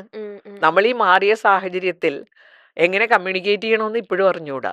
പഴയ സ്റ്റൈലാണ് നമ്മുടെ മനസ്സിലുള്ളത്. നമുക്ക് അങ്ങനെയാണല്ലോ, പാരന്റിങ്ങിലായാലും ടീച്ചിങ്ങിലായാലും പണ്ട് നമ്മളോട് എങ്ങനെ പെരുമാറിയിരുന്നോ അത് കാലഹരണപ്പെട്ടു. ഞാൻ ഓർക്കുന്നുണ്ട്, ഞാൻ കോളേജില് പ്രിൻസിപ്പലായിരുന്നപ്പോ ഒരു നിയമം ഉണ്ടാക്കി, ഒരു ഐഡന്റിറ്റി ബാഡ്ജ് ഉണ്ടാക്കി എല്ലാവർക്കും. എന്നിട്ട് ഇത് ഇട്ടിട്ട് വേണം കോളേജിൽ വരാൻ. അപ്പൊ അവിടെ അങ്ങനത്തെ നിയമമൊന്നും ഉണ്ടായിരുന്നില്ല. അപ്പൊ കുട്ടികൾക്ക് പെട്ടെന്നൊരു പ്രശ്നം വരുമല്ലോ, അതനുസരിക്കണ്ട. അപ്പൊ ഞങ്ങളും കുറച്ച് അധ്യാപകരും കൂടി ഗേറ്റിൽ നിന്ന് ഇവരെ ആ ബാഡ്ജ് ഇടാനൊക്കെ ഓർമ്മിപ്പിക്കുക. അവരിട്ട് ഇങ്ങനെ നടന്നു. എല്ലാവരും തന്നെ ഇട്ടു കേട്ടോ. കുറെ പേരെ പറയുമ്പോ, സ്നേഹമായിട്ട് പറയുമ്പോ കുഴപ്പമൊന്നുമില്ല. അതേസമയം അവിടെ നിന്നിട്ട് താനെന്തോട്ട് ബാഡ്ജ് ഇടാതെ വന്നത്, ബാഡ്ജ് കൊണ്ടുവന്നിട്ടില്ലേ, എവിടെയുണ്ട്? ചില ആളുകൾ അങ്ങനെയാണ് കമ്മ്യൂണിക്കേറ്റ് ചെയ്യണത്. മറ്റേ ആൾക്ക് ഇത് മനസ്സിലാകാത്ത തരത്തിലും പ്രൊവോക്കിംഗ്, അതാണ് നമ്മൾ നോക്കേണ്ടത്. ബൈബിളിലും പറയുന്നുണ്ട്, നിന്റെ മക്കളെ നീ പ്രകോപിപ്പിക്കരുതെന്ന്. പ്രകോപനം. അപ്പൊ അങ്ങനെയാ സംസാരിക്കണത്. തന്നോട് എത്ര പ്രാവശ്യം പറഞ്ഞാലും ഈ സ്റ്റൈല് മാറ്റി നമ്മൾ പറയാ. ഇന്ന് പറഞ്ഞിട്ടില്ല, നാളെ കാണുമ്പോ വീണ്ടും പറയുക, റിപ്പീറ്റഡ് ആയിട്ട് പറയുക. അങ്ങനെ 2-3 ദിവസം കൊണ്ട് എല്ലാവരും ഇടാൻ തുടങ്ങി. അപ്പൊ ഒരു പയ്യൻ എത്ര ദിവസമായിട്ട് ഇടണില്ല കേട്ടോ, ഒരു തിങ്കളാഴ്ച ശ്രമം തുടങ്ങി. ഒരു ബുധനാഴ്ചയാണ് തുടങ്ങിയത്. ബുധനാഴ്ച അവനിടാതെ വന്നു, വ്യാഴവും പറഞ്ഞിട്ടില്ല, വെള്ളിയും പറഞ്ഞിട്ടില്ല, വെള്ളിയാഴ്ചയപ്പോ അയാളെന്നോടൊരു കാര്യം പറഞ്ഞു കേട്ടോ, മിസ്സിന് വേറെ പണിയൊന്നുമില്ലേ? അപ്പൊ സാധാരണഗതിയിലാണെങ്കിൽ നമ്മുടെ രക്തം തിളച്ച് നമ്മൾ തിരിച്ചു പറയും, ഉറപ്പാണത്, മനുഷ്യരല്ലേ നമ്മള്. പക്ഷെ നമ്മൾ ഇതിനെക്കുറിച്ചൊക്കെ ചിന്തിക്കുന്നത് കൊണ്ട് എനിക്കറിയാം, നമ്മള് ഹോംവർക്ക് ചെയ്യുമല്ലോ, ഇത് കൊണ്ടുവന്നാൽ കുട്ടികൾ എങ്ങനെയായിരിക്കും പ്രതികരിക്കുന്നത്, ഇങ്ങനെ ഒരു ആൻസർ വരാൻ സാധ്യതയുണ്ടെന്ന് എനിക്കറിയാം. അപ്പൊ ഞാൻ ഒന്നും മിണ്ടിയില്ല കേട്ടോ. ഈ നമ്മൾ പ്രൊവോക്ഡ് ആയാൽ മിണ്ടരുത് ആ സമയത്ത്. നമുക്ക് പിന്നെ ഒന്ന് ശാന്തമായിട്ട്, അതിന് വേറെ കുറെ കാര്യങ്ങളുണ്ട് സൈക്കോളജിക്കലായിട്ട്. ആ സമയത്ത് നമ്മൾ പറഞ്ഞാൽ ശരിയാവില്ല. കുറച്ച് മോമെന്റ് വെയിറ്റ് ചെയ്താൽ തന്നെ നമ്മൾ ഓക്കെ ആവും. ആ സമയത്ത് കയറി ഓരോന്നേ പറഞ്ഞ് എന്തെല്ലാം പ്രശ്നങ്ങൾ, അങ്ങനെയാണ് പല പ്രശ്നങ്ങളും ഉണ്ടാവണത്. ഞാനൊന്നും മിണ്ടിയില്ല. പക്ഷെ ഞാൻ ഹോംവർക്ക് ചെയ്തിട്ട് ഇയാളെ കൊണ്ട് ഇടിക്കണമല്ലോ, ആ ഒരു വാശി എനിക്ക് എപ്പോഴും ഉണ്ടായിരുന്നു കേട്ടോ. ഇവര് അത് ഉറപ്പാക്കണമല്ലോ. അപ്പൊ ഞാൻ ഇയാള് തിങ്കളാഴ്ച വരണുണ്ട്, പതിവ് പോലെ ഇതില്ല. അപ്പൊ ഞാൻ അയാൾ ഇങ്ങോട്ട് വിളിച്ചു, സ്നേഹമായിട്ട് വിളിച്ചു. അല്ലാതെ നമുക്ക് വേണമെങ്കിൽ ഇങ്ങനെ ചോദിക്കാം, എടോ കഴിഞ്ഞ ബുധനാഴ്ച തൊട്ട് പറയണതാണ്, താൻ ഇത്രയായിട്ട് ഇട്ടില്ലല്ലേ, ഇതൊക്കെ പ്രശ്നമല്ലേ? അപ്പൊ ഞാൻ ഇങ്ങോട്ട് വന്നേ, ബാഡ്ജ് കൊണ്ടുവന്നിട്ടുണ്ടോ? ആ ഉണ്ട് ടീച്ചറെ, അപ്പൊ തന്നെ എടുത്തിട്ട് ഞാനത് ഇങ്ങോട്ട് മേടിച്ചു, കഴുത്തേൽ ഇട്ട് കൊടുത്തു. ഞാൻ പറഞ്ഞു, എടോ പ്രിൻസിപ്പലാണ് തന്റെ കഴുത്തേൽ ഇട്ട് തന്നത്, വേറെ ആർക്കും ഞാൻ ഇട്ട് കൊടുത്തിട്ടില്ല, തനിക്ക് മാത്രമാണ് ഇട്ട് തന്നത്. അയാൾ അതിൽ വീണു. അങ്ങനെയാണ് മനുഷ്യര്. നമ്മള് അവരോട് എങ്ങനെ പെരുമാറുന്നു എന്നുള്ളത് വളരെ വളരെ ഇമ്പോർട്ടന്റ് ആണ്. കുഴപ്പക്കാരാണെന്നുള്ള ലേബിൾ വെച്ച് ആരോടും പെരുമാറിയിട്ട് ഒരു കാര്യമില്ല. അവരെ നന്നാക്കിയെടുക്കലാണ് നമ്മുടെ ചലഞ്ച്. വളരെ അപ്പൊ ഇയാള് പിറ്റേ ദിവസം ഓടി എൻ്റെ അടുത്ത് വന്നു, ടീച്ചറെ ഞാനിന്ന് ഇട്ടിട്ടുണ്ട്. അപ്പൊ ഞാൻ വിചാരിക്കുക, അയ്യോ ഇത്രയേ ഉള്ള ഇത്രയേ ഉള്ളൂ. പലപ്പോഴും അങ്ങനെയാണ്. അതെ. അങ്ങനെ മനുഷ്യരെ മനസ്സിലാക്കാനുള്ള എല്ലാവരും തന്നെ, മനുഷ്യരെല്ലാവരും തന്നെ ഒരു 10% വല്ലതും ബോൺ ക്രിമിനൽസ് പോലെ അതും അവരെയും പറഞ്ഞിട്ട് കാര്യമില്ല, അതിലേക്ക് നമ്മൾ കടന്നിട്ട് കാര്യമില്ല. അല്ലാതെ മഹാഭൂരിപക്ഷവും നമ്മളെങ്ങനെയാണോ ഡീൽ ചെയ്യണത് അങ്ങനെയുള്ളൊരു അനുഭവം ഉണ്ട് എനിക്ക് ജീവിതത്തിൽ. ഞാൻ ഈ ചാനലിൽ കോഴ്സ് തുടങ്ങിയപ്പോൾ തന്നെ എന്നോട് പലരും പറഞ്ഞു, അയ്യോ എങ്ങനെയുള്ള ആളുകളായിരിക്കും, പല സ്ഥലത്തു നിന്നും വരണവരല്ലേ, അവരെങ്ങനെയാണ്. പക്ഷെ ഒരൊറ്റ ആളെ പോലും ആ ഒരു രീതിയിൽ നമ്മൾ അവരോട് എങ്ങനെ പെരുമാറുന്നു സത്യം. ആ രീതിയിൽ എത്രയോ നല്ല ആളുകൾ 1000 പേരോളം കോഴ്സ് ചെയ്തിട്ടുണ്ട് ഇപ്പൊ. ഓക്കെ. അപ്പൊ ഒരാളെ പോലും ഒരു ബുദ്ധിമുട്ട് നമുക്ക് ഉണ്ടാക്കിയിട്ടില്ല. അപ്പൊ അതെന്തുകൊണ്ടാണ് നമ്മൾ അവരോട് ഡീൽ ചെയ്യുമ്പോൾ അതെ ആ അതെ. ഒരു ചിന്തയില് ഡീൽ ചെയ്യുക. അതെ അപ്പുറത്തേക്കുന്ന മനുഷ്യരാണ്, അതെ അതെ. അയാളെ ആ രീതിയിൽ കമ്മ്യൂണിക്കേറ്റ് ചെയ്താലേ നമ്മൾ പ്രതീക്ഷിക്കുന്ന ഒരു റിസൾട്ട് കിട്ടുള്ളൂ. അത് കുറച്ച് കാലം കൊണ്ട് നമുക്ക് ഡെവലപ്പ് ചെയ്തെടുക്കാം കേട്ടോ. അതെ അതെ അതെ അതെ. ഈ പേരൻസിന്റെ കാര്യത്തിൽ വരുമ്പോൾ കൺട്രോളിങ് ഇപ്പൊ എല്ലാ പേരൻസിനും കുറച്ച് പേടിയുണ്ട്. ഇപ്പത്തെ ഓരോ ന്യൂസ് കേട്ടിട്ടായാലും അല്ലെങ്കിൽ അടുത്തിരിക്കുന്ന ഓരോ വീട്ടുകളിൽ നിന്ന് കേൾക്കുന്ന ന്യൂസ് കേൾക്കുമ്പോഴത്തേനും ഓരോ മാതാപിതാക്കൾക്ക് ഭയങ്കര പേടിയാണ്. പേടി. അപ്പൊ അതിനനുസരിച്ച് കുട്ടികളെ ഇങ്ങനെ കൺട്രോൾ, എന്നാൽ അവർ തെറ്റ് ചെയ്യുന്നുണ്ടാവില്ല, പക്ഷെ അവരുടെ ആശങ്ക മൂലം അയ്യോ ഇത് ചെയ്തരുത്, ഭയങ്കര കൺട്രോളിങ് റെസ്ട്രിക്ഷൻസ്. അപ്പൊ ആ കുട്ടിക്ക് തോന്നുന്ന തോന്നൽ എന്തായിരിക്കും? എങ്ങനെയാണ് പേരൻസ് ആ ഒരു കൺട്രോളിങ് എങ്ങനെയാണ് ഇതുപോലെ മാറ്റിയെടുക്കേണ്ടത്? മാമിന്റെ വ്യൂ ഈ പോയിന്റില്. പാരന്റ്സിന് പേടി വരുന്നത് എങ്ങനെയാ, ഈ കുട്ടി എന്ത് ചെയ്യണമെന്ന് അറിയില്ല, അയ്യോ അവൻ എവിടെ പോകുന്നാവോ, അവന്റെ കാര്യങ്ങൾ. അപ്പൊ ആ ഒരു ബാരിയർ ഇല്ലാതെ നമുക്ക് അടുക്കാൻ പറ്റിക്കഴിഞ്ഞാൽ, അവന്റെ എല്ലാ കാര്യങ്ങളും ഒരു ഓപ്പൺ ബുക്ക് പോലെ ആയിക്കഴിഞ്ഞാൽ ആ പ്രശ്നം മാറും. പക്ഷെ ഓപ്പൺ ബുക്ക് പോലെ ആകണമെങ്കിൽ അയാൾക്ക് നമ്മളോട് തോന്നേണ്ട ഒരു ഇന്റിമസി, അടുപ്പമുണ്ട്. അപ്പൊ നമ്മൾ ചില കാര്യങ്ങളിൽ ആവശ്യമില്ലാതെ റെസ്ട്രിക്ട് ചെയ്യുക. ഒരു കാര്യം പറയുമ്പോൾ നമ്മൾ തീർച്ചയായിട്ടും ആലോചിക്കണം, ഇത് റെസ്ട്രിക്ട് ചെയ്യേണ്ട കാര്യമാണോ. ചിലത് നമ്മുടെ ഒരു ആങ്സൈറ്റി കൊണ്ട്, ഈ പഠനം തന്നെയാണെങ്കിലും നമ്മൾ ഒരുപാട് ആങ്സ്റ്റിയസ് ആയിട്ടോ, അയ്യോ അവൻ പഠിച്ചില്ലെങ്കിൽ എന്ത് ചെയ്യുമോ എന്ന് പറഞ്ഞ് അവനെ ഒരുപാട് നിർബന്ധിച്ച് അവന്റെ പല കാര്യങ്ങളും കട്ട് ചെയ്യാൻ പഠിക്കാൻ വേണ്ടി. അതൊക്കെ ചിന്തിക്കണം, അതിന്റെ ആവശ്യമുണ്ടോ. ശരിക്ക് നമ്മൾ കറക്റ്റായിട്ട് എന്ത് പറയണം എന്ത് പറയരുത്, എത്രത്തോളം കൺട്രോൾ ചെയ്യണം, ഇത് ഒരാലോചനയും ഇല്ലാതെ കൺട്രോളിലേക്ക് വരുമ്പോൾ അവർ പതുക്കെ പതുക്കെ അകന്നകന്നു പോകും. ഈ പാരന്റിങ്ങിൽ ശ്രദ്ധിച്ചിട്ടുണ്ട്, 5 വയസ്സ് വരെ നമ്മൾ വളരെ ഇന്റിമസിയിൽ പോകും. അത് കഴിഞ്ഞ് ചിലപ്പോൾ നമ്മളും കുറച്ച് റിലാക്സ്ഡ് ആകും, അവരുടെ വെയർ അബൌട്ട്സ് നമ്മൾ പതുക്കെ പതുക്കെ അറിയാതെയാവും. അങ്ങനെ ഒരു ഗ്യാപ്പ് വരും. ഗ്യാപ്പ് വന്ന് ടീനേജിലാവുമ്പോ ഗ്യാപ്പ് അവസാനിപ്പിക്കാനൊക്കെ നോക്കും. അപ്പൊ വന്ന ഗ്യാപ്പ് അങ്ങനെ ആയിക്കഴിഞ്ഞാൽ, ഈ ലീനിയന്റ് ആയിക്കഴിഞ്ഞാൽ സ്ട്രിക്റ്റ് ആകാൻ പറ്റില്ല. അതേസമയം നമ്മൾ എവിടെയായിരിക്കണം ബൗണ്ടറി സെറ്റ് ചെയ്യണം. അതൊക്കെ ഇന്നത്തെ കാലഘട്ടത്തിൽ വളരെ ഇമ്പോർട്ടന്റ് ആണ്. കാരണം കുട്ടിയോട് ഡീൽ ചെയ്യുമ്പോഴും എനിക്ക് ഡീൽ ചെയ്യുന്നതിന് ഒരു ബൗണ്ടറി ഉണ്ടാവണം, എവിടം വരെ ഞാൻ പോണം. അതൊക്കെ കൃത്യമായിട്ട് ആലോചിച്ചില്ലെങ്കിൽ നമ്മൾ അവരും തമ്മിൽ അയാളുടെ കാര്യങ്ങളെല്ലാം തുറന്നു പറയാൻ എൻ്റെ അമ്മയോടോ അച്ഛനോടോ തുറന്നു പറഞ്ഞാൽ എനിക്കൊരു ഉത്തരം കിട്ടും, അല്ലെങ്കിൽ എനിക്കൊരു സമാധാനം കിട്ടും. മറ്റേത് തുറന്നു പറഞ്ഞാല് സമാധാനക്കേടാണ് ഉണ്ടാവുന്നതെങ്കിൽ അവർ പറയില്ലല്ലോ, അവർ പതുക്കെ പതുക്കെ അകന്നു പോയിക്കൊണ്ടിരിക്കും. പക്ഷെ ചില മാതാപിതാക്കൾ അങ്ങനെ ബ്യൂട്ടിഫുൾ ആയിട്ട് റിലേഷൻഷിപ്പ് കീപ്പ് ചെയ്യണവരുണ്ട് കേട്ടോ. കാരണം അവരുടെ പെരുമാറ്റമാണ് ഇത് കേൾക്കുമ്പോൾ ആ സമയത്ത് ശ്രദ്ധിക്കുക, എന്തു അവര് വന്ന് പറയൂ എന്നുള്ള ഒരു മനസ്സിലുണ്ടാവണം. ഇന്ന് എന്ത് സംഭവിക്കാമല്ലോ. ഇന്ന് അങ്ങനത്തെ ഒരു കാലഘട്ടത്തിൽ നമ്മൾ ജീവിക്കുമ്പോൾ നമ്മൾ കേൾക്കാത്ത പല കാര്യങ്ങളും പെട്ടെന്ന് പറയുമ്പോൾ ഫസ്റ്റ് റിയാക്ഷൻ എപ്പോഴും അധ്യാപകരും മാതാപിതാക്കളും നോക്കേണ്ട ഒരൊറ്റ കാര്യമുള്ളൂ, എന്തുമെന്ന് പറഞ്ഞോട്ടെ. അത് ലിസൺ ചെയ്ത ഒരു ഫസ്റ്റ് റിയാക്ഷൻ ഉണ്ട് നമുക്ക് കേൾക്കുമ്പോ തന്നെ. അവിടെ നമ്മൾ റെസ്ട്രിക്ട് ചെയ്ത് കഴിഞ്ഞാൽ നമുക്ക് പറയാനായിട്ട് സമയമുണ്ട് ഇനി. അപ്പൊ തന്നെ നമുക്കിരുന്ന് ആലോചിക്കേണ്ടി വരും, ഇതിനെങ്ങനെയാണ് ഞാനിത് റിയാക്ട് ചെയ്യേണ്ടത്, ഇത് അത്രത്തോളം ഗൗരവമുള്ള കാര്യമാണോ. ചിലതൊന്നും ഒരു ഗൗരവമുള്ള കാര്യമായിരിക്കില്ല കേട്ടോ. അത് നമുക്ക് തന്നെ ചിരി വരും. ഇപ്പൊ എൻ്റെ മോള് ടീനേജിലായിരുന്നപ്പോ ഞാൻ ചെയ്ത ചില കാര്യങ്ങൾ ഇപ്പൊ ആലോചിക്കുമ്പോ അയ്യോ അതിന്റെ ഒന്നും ആവശ്യം ഉണ്ടായിരുന്നില്ല. അന്ന് ഈ കുക്കിങ്ങിന്റെ പേരിലൊക്കെ മാതാപിതാക്കളും മക്കളും തമ്മിൽ, പെൺകുട്ടികളായ കുക്ക് ചെയ്ത് പഠിക്കണം.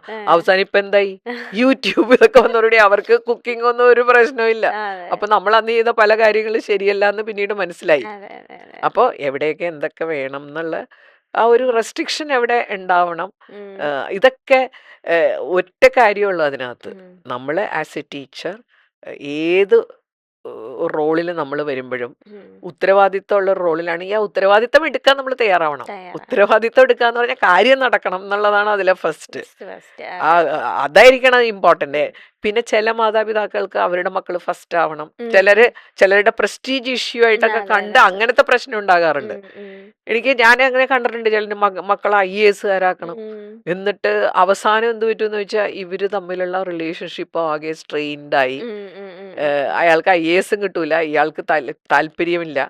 പക്ഷെ അതൊക്കെ കുറേ ഇന്നത്തെ കാലഘട്ടത്തിലും അങ്ങനെ ചിന്തിക്കുന്നവരുണ്ട്. എന്റെ മക്കള് ആ ഒരു ഇതുണ്ടല്ലോ, എന്റെ മക്കളിലൂടെ എന്റെ പ്രസ്റ്റീജ്, അതൊക്കെ ഉപേക്ഷിക്കേണ്ട കാലമായില്ലേ.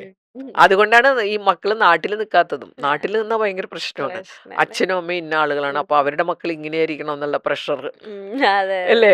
എന്റെ മക്കള്, ഞാൻ കോളേജ് അധ്യാപികയാണ്, അപ്പൊ എന്റെ മോള് അങ്ങനെയായിരിക്കണം, അല്ലെ ഡോക്ടറാണ്, അങ്ങനെയൊക്കെയുള്ള കുറേ കാര്യങ്ങൾ ഇപ്പോഴും ഉണ്ട്. മലയാളികളുടെ കാര്യത്തിൽ പ്രത്യേകിച്ചും ആ ഒരു മറ്റുള്ളവർ എന്ത് കരുതും അതിനിപ്പോഴും വലിയ വ്യത്യാസമൊന്നും വന്നിട്ടില്ല ഇന്നത്തെ കാലത്ത് പോലും. അതെ. ഈ യങ്സ്റ്റേഴ്സ് എന്തൊരു ഫാമിലി പ്രഷർ, സൊസൈറ്റി പ്രഷർ, ഈ രണ്ട് ഇപ്പം മാം പറഞ്ഞോട് തന്നെ ഞാൻ യോജിക്കുകയാണ്. ഫാമിലിന്നും അവരൊരു നല്ലൊരു പ്രഷർ അനുഭവപ്പെടും. കാരണം കമ്പാരിസൺ വരും, കസിൻസ് ആയിട്ട് വരും, റിലേറ്റീവ്സ് ആയിട്ട് വരും, അങ്ങനെ ഒരു കമ്പാരിസൺ, അല്ലെങ്കിൽ നെയ്ബേഴ്സ് ആയിട്ട്. ഇപ്പൊ സൊസൈറ്റി എന്ന് വെച്ച് നോക്കുമ്പോഴത്തേന് അവരുടെ സർക്കിളില് നിനക്ക് ഇതില്ല, അല്ലെങ്കിൽ നിനക്ക് അതുണ്ട്, നമ്മുടെ സ്റ്റേറ്റസിന് പറ്റിയതല്ല. അതെങ്ങനെയാണ് യങ്സ്റ്റേഴ്സിന്റെ ലൈഫിൽ ബാധിക്കുന്നത്? ഫാമിലി പ്രഷറും സൊസൈറ്റി പ്രഷറും നന്നായിട്ട് ബാധിക്കുന്നുണ്ട്. അതെനിക്കും അത്ഭുതം തോന്നാറുണ്ട്. നമ്മളിപ്പോ യങ്സ്റ്റേഴ്സിന് നോക്കുമ്പോ ഒരു കൂസലും ഇല്ല, അവർക്ക് ഇഷ്ടമുള്ള പോലെ ജീവിക്കുന്നു. പക്ഷെ ഈ പ്രഷറിന്റെ കാര്യം അവർക്കൊരു പ്രഷർ തന്നെയാണ്. അത് എങ്ങനെയാ മനസ്സിലാവണെന്നാ, ഈ പുറത്തേക്ക് പോകുന്ന കുട്ടികളില്ലേ, അവരെന്തുകൊണ്ട് പുറത്തേക്ക് പോകുന്നു എന്ന് ചോദിച്ചു നോക്ക്. അവര് പറയണത് നാട്ടിലാണെങ്കിലേ എല്ലാവരും ഇടപെടും. കോഴ്സ് കഴിയുമ്പോ ഇതുവരെ ജോലിയൊന്നും ആയില്ലേ, ഇനി അഥവാ ജോലി കിട്ടിയാൽ തന്നെ കല്യാണം ഒന്നും കഴിഞ്ഞില്ലേ, കല്യാണം കഴിയുമ്പോ കുട്ടികളൊന്നും ആയില്ലേ. അപ്പൊ ഞാൻ വിചാരിക്കാം, അയ്യോ ആരെങ്കിലും ഒക്കെ എന്തെങ്കിലും ചോദിച്ചോട്ടെ, അതിനെന്താ. പക്ഷെ ആ ഒരു പ്രഷർ, അതുപോലും അവർക്ക് പ്രഷർ ആയിട്ട് ഫീൽ ചെയ്യുന്നുണ്ടെങ്കിൽ അവരെന്ത് പാവങ്ങളാണെന്ന് ഞാൻ ആലോചിക്കും. അല്ലെങ്കിൽ എനിക്കിതാണ് ഇഷ്ടം, എനിക്കിതാണ് താല്പര്യം, ആ ചോദ്യങ്ങൾ പോലും അവർക്ക് താങ്ങാൻ ഒക്കുന്നില്ല എന്നുള്ളത് എനിക്ക് ഭയങ്കര അത്ഭുതമാണ് കേട്ടോ. അപ്പൊ പ്രഷർ അവർക്ക് ഫീൽ ചെയ്യുന്നുണ്ട്, അത് വളരെ റിയാലിറ്റിയാണ്. എന്നാൽ നമ്മൾ ചോദ്യങ്ങളോട്ട് കുറയ്ക്കൊന്നുമില്ല. ആ ചോദ്യം ചോദിക്കാതെ ഇരിക്കാൻ പറ്റില്ല. ഈ മക്കളില്ലാത്ത ചിലരൊക്കെ ദൂരെ പോകുന്നതിന്റെ കാരണം പറഞ്ഞിട്ടുണ്ട് എന്നോട്. കാരണം ഇവിടെയാണെങ്കിൽ പ്രശ്നമാണ്, അപ്പൊ അവര് നാട് വിട്ടു പോവാണ്. അപ്പോ ഒരിക്കൽ എൻ്റെ ഒരു ഫ്രണ്ട് എന്നോട് പറഞ്ഞതാ, പള്ളിയിലെ അച്ഛൻ അവരുമായിട്ട് സംസാരിക്കണം. അയ്യോ ഈ പള്ളിയിൽ ചില മക്കളില്ലാത്ത യങ്സ്റ്റേഴ്സ് ഒക്കെ വരാറില്ല. എന്താന്ന് വെച്ചാൽ ആളുകൾ ചോദിക്കും, കുട്ടികളൊന്നും ആയില്ലേ, വിശേഷമൊന്നുമില്ല, ഏത് നേരം ചോദിച്ചോണ്ടിരിക്കണോണ്ട് അവര് വരാറില്ല. അതുകൊണ്ട് അച്ഛൻ ഇതൊക്കെ പറഞ്ഞിട്ട്, അല്ല നിന്റെ മോളുടെ കല്യാണം കഴിഞ്ഞിട്ട് 5 കൊല്ലം ആയില്ലേ, ഇതുവരെയും കുട്ടികളൊന്നും ആയില്ലേ. നാച്ചുറലി അതിലൊക്കെ എന്താ നമ്മൾക്ക് മാറ്റം വരാത്തതല്ലേ. അപ്പൊ എനിക്ക് അത്ഭുതമാണ് ഇപ്പോഴും ആളുകൾ ഇങ്ങനെയൊക്കെ ചോദിക്കുമെന്ന്. പക്ഷെ ചോദിക്കുന്നു എന്നുള്ളതാണ് യങ്സ്റ്റേഴ്സിനോട് ചോദിക്കുമ്പോ നമുക്ക് മനസ്സിലാവണത്. ഇതൊക്കെ പേഴ്സണൽ കാര്യങ്ങളല്ലേ, അങ്ങനെ ആയിക്കൂടെ. ഈ പ്രഷർ കാരണമാണ് അപ്പൊ മിക്കവരും എബ്രോഡ് പോണെന്ന് അവര് പലരും പറഞ്ഞിട്ടുണ്ട്. നാട്ടിൽ നിന്ന അവിടെ ഭയങ്കര സ്മാർട്ടായിട്ട് നടക്കണ ചില ലേഡീസ്. അപ്പൊ ഞാൻ ചോദിച്ചു, നിങ്ങൾക്ക് ഈ സ്മാർട്ട്നെസ് ഒക്കെ നാട്ടിലുണ്ടായിരുന്നെങ്കിൽ എന്ത് രസമാണ്, നാട്ടിൽ നിങ്ങളെ പോലെയുള്ളവരെ വേണ്ടേ. അയ്യോ അവിടെ നിന്ന പ്രശ്നമാണ്, അവിടെ നിന്ന നമുക്ക് ഈ സ്മാർട്ട്നെസ് ഒന്നും കാണിക്കാൻ പറ്റില്ല. അതെന്താണെന്ന് എനിക്ക് അല്ല, അതെ, ആ ഒരു ധൈര്യം നമുക്ക് എന്തുകൊണ്ട് കിട്ടുന്നില്ല. ആരും എന്തും ചോദിച്ചോട്ടെ എന്ന് നമ്മുടെ നാട്ടിൽ നിൽക്കുമ്പോഴും ആ ഒരു ധൈര്യം മനുഷ്യർക്ക് വരാത്തത് എന്തുകൊണ്ടാണ്? അപ്പൊ അത്രത്തോളം ഈ പ്രഷർ അത്രത്തോളം ഉണ്ടെന്ന് തോന്നുന്നു. ഇപ്പം മാമും ഒരു അമ്മയാണ്, അപ്പം നല്ല എന്താ പറയുക ഹൈ ക്വാളിഫിക്കേഷൻ അല്ലെ ഹൈ പ്രൊഫൈലിൽ നിൽക്കുന്ന ഒരാളും കൂടെയാണ്. അപ്പം മാമിന്റെ പാരന്റിങ് എങ്ങനെയാണ്? കാരണം മക്കളോട് എപ്പോഴെങ്കിലും പ്രഷറൈസ് ചെയ്തിരുന്നു, അല്ലെങ്കിൽ ഈ ചൂസ് ചെയ്യണമെന്ന് പറഞ്ഞിട്ടുണ്ടായിരുന്നു? ഉറപ്പായിട്ടും ഞാനത് എന്റെ അല്ല, അതിനോടൊപ്പം ഒരു കാര്യം കൂടെ, ഞങ്ങൾ എപ്പോഴും ഇങ്ങനെ സ്കൂളിൽ അല്ലെങ്കിൽ കോളേജിലൊക്കെ ടീച്ചേഴ്സിന്റെ മക്കളായിട്ട് ജീവിച്ചോ, എന്ത് ടെൻഷനാലേ, അയ്യോ എത്ര സ്ട്രിക്റ്റ് ആയിരിക്കും. ഞാനൊക്കെ വിചാരിച്ചിട്ടുണ്ട് നമ്മുടെ ക്ലാസ്സിൽ ഇങ്ങനെ ടീച്ചേഴ്സിന്റെ മോനൊക്കെ പഠിക്കും, വീട്ടിൽ എന്ത് സ്ട്രിക്റ്റ് ആയിരിക്കും. അപ്പൊ പ്രിൻസിപ്പാളിന്റെ മോളെന്ന് പറയുമ്പോഴത്തേന് അല്ലെങ്കിൽ മക്കളെന്ന് പറയുമ്പോഴത്തേന് അത്രയും സ്ട്രിക്റ്റ് ആയിരുന്നോ? എങ്ങനെയാ? ഞാന് സ്ട്രിക്റ്റ് അല്ലെങ്കിലും എനിക്ക് ഞാൻ ഒരുപാട് ഇടപെടുമായിരുന്നു. ശരിക്കും അത്ര ഇടപെടലൊന്നും അത്രയും വിഷമമുണ്ടാക്കുമെന്ന്, കാരണം ഞാൻ അറിഞ്ഞില്ല. എൻ്റെ മാതാപിതാക്കൾ എന്നോട് വളരെയധികം ഇടപെട്ട് വളരെ കൺട്രോൾ ചെയ്യുന്ന ആളുകളായിരുന്നു. ഓക്കെ. അപ്പൊ നമുക്കതൊരു ഇൻഫ്ലുവൻസ് ചെയ്യുമല്ലോ. അതെ അപ്പൊ നമ്മളും എല്ലാത്തിലും കുറെയൊക്കെ ഇടപെടുകയും നിർബന്ധിക്കുകയും നാഗിങ് പാരന്റ് ആയിരുന്നു എന്ന് പറയാം. ഞാൻ എപ്പോഴും അവരെ ഓർമ്മപ്പെടുത്തുകയും അത് ഓക്കെ. ചെയ്യണം ഇത് ചെയ്യണം. പക്ഷെ എൻ്റെ മോൾക്ക് അത് തീരെ ഇഷ്ടമുണ്ടായിരുന്നില്ല എന്നുള്ളൊരു റിയലൈസേഷൻ എനിക്ക് പിന്നീടാണ് ഉണ്ടായിരുന്നത്. അവളെ ഓക്കെ. കുറച്ചും കൂടി ഫ്രീ ആയിട്ട് വിട്ടിരുന്നെങ്കിൽ കുറേം കൂടി ബെറ്റർ റിസൾട്ട് ഉണ്ടായേനെ. ഓക്കെ. അപ്പൊ ഞാൻ അവള് കുറച്ചൊക്കെ ഉള്ള ഒരു ഫീലിംഗ് എനിക്ക് വന്നപ്പോൾ ഞാൻ നന്നായിട്ട് കൺട്രോൾ ചെയ്തിരുന്നു. ഓക്കെ. പക്ഷെ അതുകൊണ്ട് എനിക്ക് ഗുണമൊന്നും കിട്ടിയില്ല എന്നുള്ളത് നന്നായിട്ട്. പക്ഷെ ആ ഇന്റിമസി ഉണ്ടാക്കുന്നതിൽ ഞാൻ പരാജയപ്പെടുകയും ചെയ്തിട്ടുണ്ടെന്ന് ഞാൻ ആലോചിച്ചിട്ടുണ്ട്. അപ്പൊ നമ്മൾ ഇങ്ങനെ ഈ കൺട്രോൾഡ് സിസ്റ്റത്തിൽ നിൽക്കണോണ്ട് അവർക്കും നമ്മളോടൊരു ഫ്രീഡം കുറഞ്ഞിട്ടുണ്ട്. പക്ഷെ ഞാൻ കോളേജിൽ അങ്ങനെയായിരുന്നില്ല. പാരന്റിങ്ങിൽ വന്നപ്പോ അതാണ് പാരന്റ്സിന് അങ്ങനെ ഒരു വരുമല്ലോ, ഒരു പ്രസ്റ്റീജ് അത് വരും. ടീച്ചർമാരുടെ മക്കളാവുമ്പോ എന്റെ കുട്ടികൾ ഇങ്ങനെ ആയാൽ ശരിയാവില്ല, അങ്ങനത്തെ ഒരു അതൊരിക്കലും ഉണ്ടാകാൻ പാടില്ലല്ലോ. അങ്ങനെ ഈ കോളേജ് കാലഘട്ടത്തിൽ ഡിപ്രഷൻ സ്റ്റേജിൽ കഴിഞ്ഞു പോകുന്ന ഒരുപാട് പേരെ മാമും കണ്ടിട്ടുണ്ടാവും അല്ലെ? അപ്പൊ ഈ ഡിപ്രഷൻസ് യങ്സ്റ്റേഴ്സിന് ഇപ്പൊ നമ്മൾ വിചാരിക്കുന്നത് ആദ്യം ഡിപ്രഷൻ വരുമ്പോൾ ആരെങ്കിലും ഇട്ടിട്ട് പോയോ, അല്ലെങ്കിൽ ലവ് ഫെയിലിയർ ആണോ? ഇപ്പൊ ലവ് ഫെയിലിയറിൽ മാത്രമാണോ യങ്സ്റ്റേഴ്സിന് ഈ ഡിപ്രഷനും കാര്യങ്ങളും വരുന്നത് പഠിക്കുന്ന കാലത്തിൽ, ഈ കോളേജ് കാലഘട്ടത്തിൽ? മാമിന്റെ ഒപ്പീനിയൻ എന്താണ്? ലവ് അഫെയർ ഒരു ഡിപ്രഷനിലേക്ക് കൊണ്ടുപോകുന്ന ഒന്നാണ്. പിന്നെ കമ്പാരിസൺ വരുമല്ലോ, അവരൊക്കെ അങ്ങനെയായി ഞാൻ മാത്രം ഇങ്ങനെ, അങ്ങനെ ആ ഒരു ബോധത്തിൽ നിന്ന് ഉണ്ടാകുന്ന ഡിപ്രഷൻ. പിന്നെ പലപ്പോഴും നമ്മള് ഈ ഡിപ്രഷന് ഏറ്റവും വലിയ കാരണം എന്ന് പറഞ്ഞു കഴിഞ്ഞാൽ നമ്മുടെ റെസ്പോൺസിബിലിറ്റി ഏറ്റെടുക്കാൻ നമ്മൾ തയ്യാറാണെങ്കിൽ അവിടെ ഡിപ്രഷൻ ഉണ്ടാവില്ല. ഡിപ്രഷൻ വരുന്നത് എന്തുകൊണ്ടാ? എൻ്റെ പെർഫോമൻസ് ഞാൻ ഉദ്ദേശിക്കുന്ന ലെവലിലേക്ക് ആകുന്നില്ല. അപ്പൊ അങ്ങനെ ആകാതെ പിന്നെ ഞാൻ പുറകോട്ട് പോയി ഒരു ലെവലെത്തുമ്പോൾ പിന്നെ ഒരു മറയാണ് ഡിപ്രഷൻ. ഇപ്പൊ ഞാനൊരു സൈക്കോളജിക്കൽ ഒരു ഇതായിട്ട് നമ്മൾ പറയുന്ന ഒരു സാധനമാണ് ഞാനിപ്പോ ഡിപ്രസ്ഡ് ആണ്. അതിപ്പോ ഒരു എക്സ്ക്യൂസും ആയല്ലേ. എന്ത് ചെയ്യാനാണ്, എനിക്ക് ഭയങ്കര ഡിപ്രഷനാണ്. പണ്ട് ഡിപ്രഷൻ എന്നുള്ളൊരു വാക്ക് ഞങ്ങളൊന്നും പറഞ്ഞിട്ടേ ഇല്ല. അപ്പോ പല കാരണങ്ങൾ കൊണ്ട് ഡിപ്രസ്ഡ് ആകാം. പ്രത്യേകിച്ചും ഇന്നത്തെ കാലഘട്ടത്തിലുള്ള ഡിപ്രഷൻ എന്ന് പറയുമ്പോൾ പല തരത്തിലത് വന്നു പെടുമെന്ന് പറയാൻ കാര്യം, ഈ ഞങ്ങള് ചെറിയ ചെറിയ കാര്യങ്ങൾ ഞങ്ങൾക്ക് ഒരുപാട് സന്തോഷം തന്നിരുന്നു. നമ്മളെപ്പോഴും ലൈഫില് ഡിപ്രഷന്റെ ഓപ്പോസിറ്റ് എന്ന് പറഞ്ഞാൽ ഹാപ്പിനെസ് ആണ്. അപ്പൊ സന്തോഷം വരുമ്പോൾ നമുക്ക് അവിടെ ഡിപ്രഷൻ ഇല്ല. അപ്പൊ ഞങ്ങളൊക്കെ പഠിക്കുമ്പോൾ കൊച്ചു കൊച്ചു കാര്യങ്ങൾ, ഒരു ചെറിയൊരു സാധനം ഉച്ചയ്ക്ക് വിൽക്കാൻ കൊണ്ടുവരും, ചോക്കോബാർ എന്ന് 50 പൈസയാണ്. അപ്പൊ അതൊക്കെ വാങ്ങിക്കഴിക്കുമ്പോൾ ഭയങ്കര സന്തോഷം. ഇന്ന് നോക്കുമ്പോ അങ്ങനെയുള്ള സന്തോഷങ്ങളൊന്നും വകുപ്പില്ലാണ്ടായി. അപ്പോ ആ സന്തോഷിക്കാൻ ഒരു വകുപ്പില്ലാതെ വരുന്നു, അല്ലെങ്കിൽ സന്തോഷത്തിന് ഒരു സാച്ചുറേഷൻ വന്ന് നിൽക്കുകയാണ്. അപ്പോൾ ഒരു ഡിപ്രഷനിലേക്ക് പോകാൻ സാധ്യതയുണ്ട്. അതായത് ഇന്നത്തെ കാലഘട്ടത്തിൽ ഈ ഡൊപ്പമൈൻ എന്ന് പറഞ്ഞ ഹോർമോൺ ആക്ടിവേറ്റ് ചെയ്യുമ്പോൾ സന്തോഷം ഉണ്ടാവും. ആ ഡൊപ്പമൈൻ ആക്ടിവേറ്റ് ചെയ്യാനുള്ള ഒരുപാട് സംഭവങ്ങൾ നമ്മുടെ ചുറ്റുമുണ്ട്.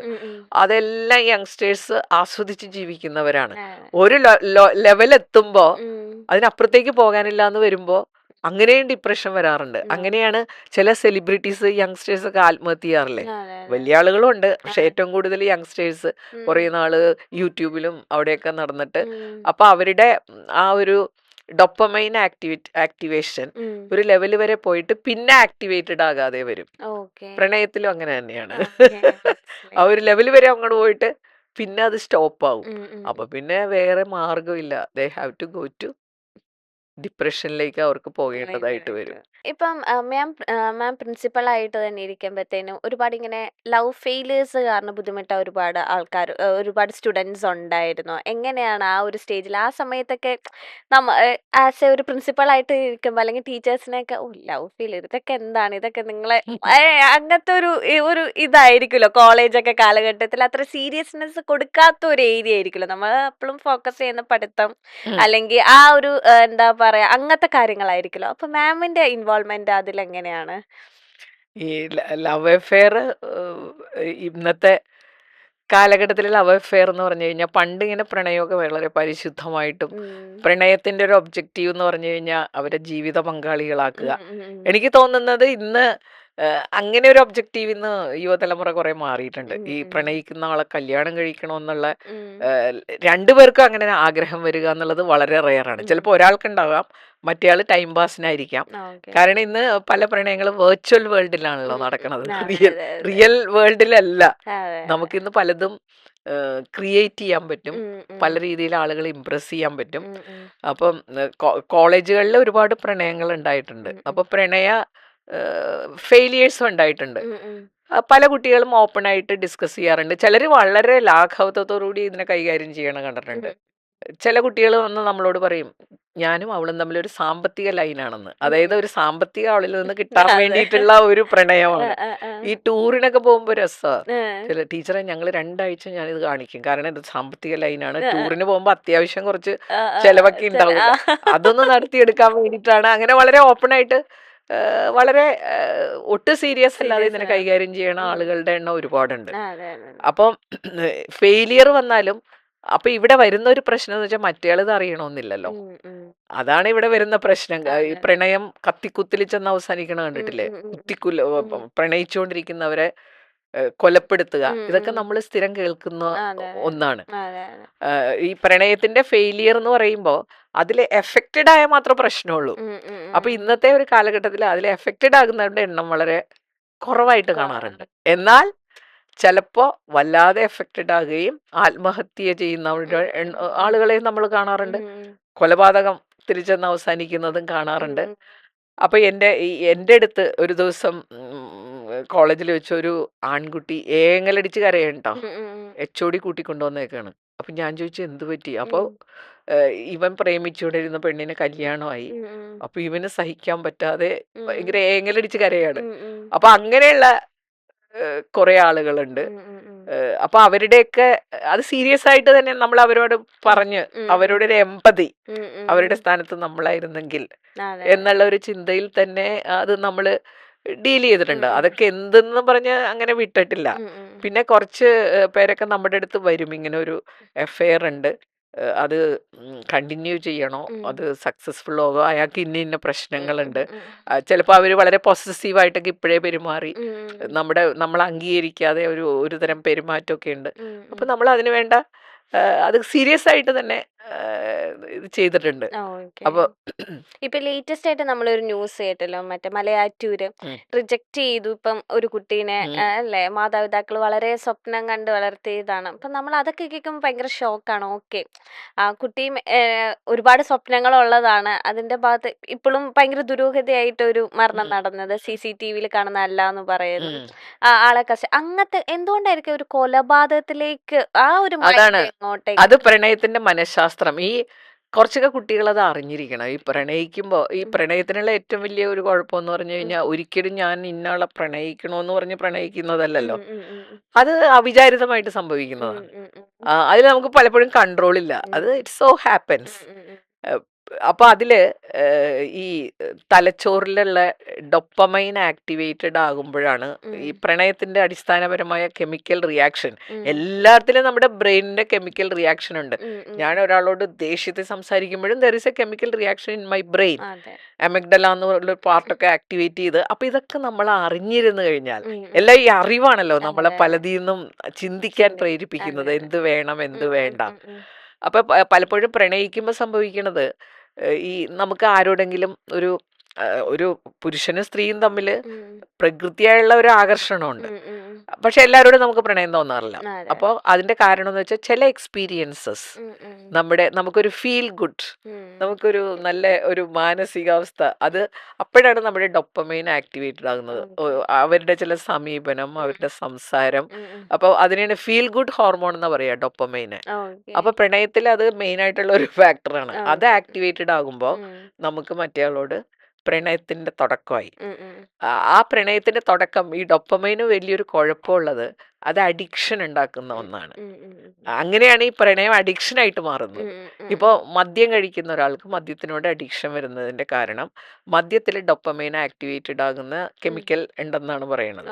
അപ്പൊ നമ്മൾ മദ്യപാനം, നമുക്കൊരു ഫീൽ ഗുഡ്, ആദ്യം മദ്യം കഴിക്കുമ്പോൾ ഫീൽ ഗുഡ്, അത് കഴിഞ്ഞ് പതുക്കെ പതുക്കെ അതിനോട് അഡിക്ഷനായി ഉപേക്ഷിക്കാൻ പറ്റാത്ത അവസ്ഥയാവും. പ്രണയത്തിലും അങ്ങനെ തന്നെയാണ്. നമ്മള് ആ ഒരു ഫീൽ ഗുഡ് ഹോർമോണൊക്കെ ആക്ടിവേറ്റ് ചെയ്ത് രണ്ടുപേരും പ്രണയിച്ച് പിന്നെ അയാളെ കാണാതിരിക്കാൻ പറ്റില്ല, സംസാരിക്കാതിരിക്കാൻ പറ്റില്ല. ഭയങ്കര പ്രണയമാണ്. പുസ്തകം തുറന്നാലൊക്കെ അയാളുടെ പടമാണ്. അപ്പം അങ്ങനത്തെ അവസ്ഥയിലിരിക്കുമ്പോഴായിരിക്കും ചിലപ്പോൾ എന്ത് പറ്റുമെന്നറിയാമോ, നമുക്ക് ചില പ്രത്യേക എക്സ്പീരിയൻസ് അല്ലേ ഈ ഡൊപ്പമൈൻ ആക്ടിവേറ്റഡ് ആക്കിയത്, ആ എക്സ്പീരിയൻസ് ഇല്ലാതാവും. ചിലരുടെ റിയാലിറ്റി നമ്മൾ തിരിച്ചറിയും. ഞാൻ വിചാരിക്കണ പോലെയല്ല അയാളുടെ പെരുമാറ്റം എനിക്ക് ഇഷ്ടപ്പെടാതെ വരും. അപ്പോൾ എക്സ്പീരിയൻസ് പോയില്ലേ. എക്സ്പീരിയൻസ് പോകുമ്പോൾ എനിക്ക് മറ്റേയാളെ ഇഷ്ടപ്പെടുന്നില്ല. അപ്പോൾ എൻ്റെ ഡൊപ്പമൈൻ ആക്ടിവേഷൻ അവിടെ സ്റ്റോപ്പ് ചെയ്യും. അപ്പൊ സ്റ്റോപ്പ് ചെയ്താൽ എന്ത് പറ്റുമെന്ന് വെച്ചാൽ അയാളുടെ അവസാനിച്ചിട്ടില്ല. അയാളിപ്പോഴും എന്നിൽ പോസിറ്റീവായിട്ടുള്ള പലതും കാണുന്നു. അയാളുടെ ഇത് ആക്ടിവേറ്റ് ചെയ്തുകൊണ്ട് നിൽക്കുകയാണ്. അപ്പോൾ അത് വലിയ പ്രശ്നമാണ്. അപ്പോൾ അയാളൊരു ഭയങ്കര അഡിക്ഷൻ ലെവലിൽ നിൽക്കുമ്പോൾ നമ്മൾ എന്നിട്ട് പറയാണ് ഇനി നമ്മൾ തമ്മിൽ കണക്ഷനൊന്നുമില്ല, ഇവിടം വെച്ച് അവസാനിപ്പിക്കാമെന്ന് പറഞ്ഞു കഴിഞ്ഞാൽ അത് അയാൾക്ക് ഭയങ്കര പ്രശ്നമായി മാറും. കാരണം ഈ ഡൊപ്പമൈൻ ഇങ്ങനെ അയാളുടെ ആക്ടിവേറ്റഡാണ് എൻ്റെ നിന്ന് പോയത്. അപ്പൊ അയാള് സഹിക്കാൻ പറ്റില്ല അയാൾ ആ ലെവലിൽ നിൽക്കുമ്പോൾ. അപ്പോൾ അയാളുടെ അയാൾ ചിലപ്പോൾ കത്തിയെടുത്ത് കുത്തിയെന്ന് വരാം. അതിൽ അത്ഭുതപ്പെടാനൊന്നും, ഇതാണ് സംഭവം അവിടെ നടക്കണം. മനഃശാസ്ത്രം അതാണ്. അപ്പൊ അതിനെക്കുറിച്ച് നമ്മൾ എങ്ങനെ കെയർഫുൾ ആകും എന്നുള്ളത് അറിഞ്ഞിരിക്കേണ്ടതാണ് ശരിക്കും. ഇങ്ങനൊരു സംഭവമാണ് സത്യത്തിൽ നടക്കുന്നത്. ആ നമ്മൾ കാണുന്ന ആ എക്സ്പീരിയൻസ് ട്രൂ ആവണമെന്നില്ല. അവിടെയാണല്ലോ പ്രശ്നം വരുന്നത്. ലവ് ഈസ് ബ്ലൈൻഡ് എന്ന് പറയുന്നത് അതാണ്. നമ്മൾ ആ എക്സ്പീരിയൻസ് സൂപ്പർഫിഷ്യൽ ആയിട്ടേ കാണുന്നുള്ളൂ. അങ്ങനെയാണല്ലോ വിവാഹ ജീവിതത്തിലൊക്കെ പ്രശ്നങ്ങൾ വരുന്നതും. ഇടയ്ക്ക് വെച്ച് ഈ സംഭവമൊക്കെ നിന്നുപോകും. കാരണം ആ എക്സ്പീരിയൻസ് നമുക്ക് ഇഷ്ടപ്പെടാതെ വരും. അവരുടെ തനി രൂപമൊക്കെ നമ്മൾ മനസ്സിലാക്കുമ്പോൾ.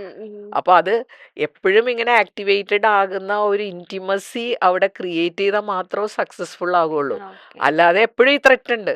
നമുക്ക് ഇഷ്ടപ്പെടാതെ അത് സ്ഥിരമായിട്ട് ഇങ്ങനെ ഇഷ്ടപ്പെടാത്ത കാര്യങ്ങളൊക്കെ വന്നു കഴിഞ്ഞാൽ അങ്ങനെയാണ് ബ്രേക്കപ്പിൽ വരുന്നത്. പിന്നെ നമുക്കത് കണ്ടിന്യൂ ചെയ്യാൻ ഇഷ്ടം ഉണ്ടാവില്ല. അത് വളരെ ഹെൽത്തി ആയിട്ട് പിരിഞ്ഞു പോയാൽ കുഴപ്പമൊന്നുമില്ല. പക്ഷെ മറ്റേയാൾ ഈ ലെവലിൽ നിൽക്കുമ്പോൾ അയാൾക്ക് ചിലപ്പോൾ അത് കൺട്രോൾ ചെയ്യാൻ പറ്റിയെന്നിരിക്കില്ല. ആ ഒരു റിസ്ക് ഉണ്ട് എപ്പോഴും. അപ്പൊ ഒറ്റയടിക്ക് ചെന്ന് ഞാൻ ഇനി ഇല്ല എന്ന് പറയണതിൽ വലിയ റിസ്ക് ഉണ്ട്.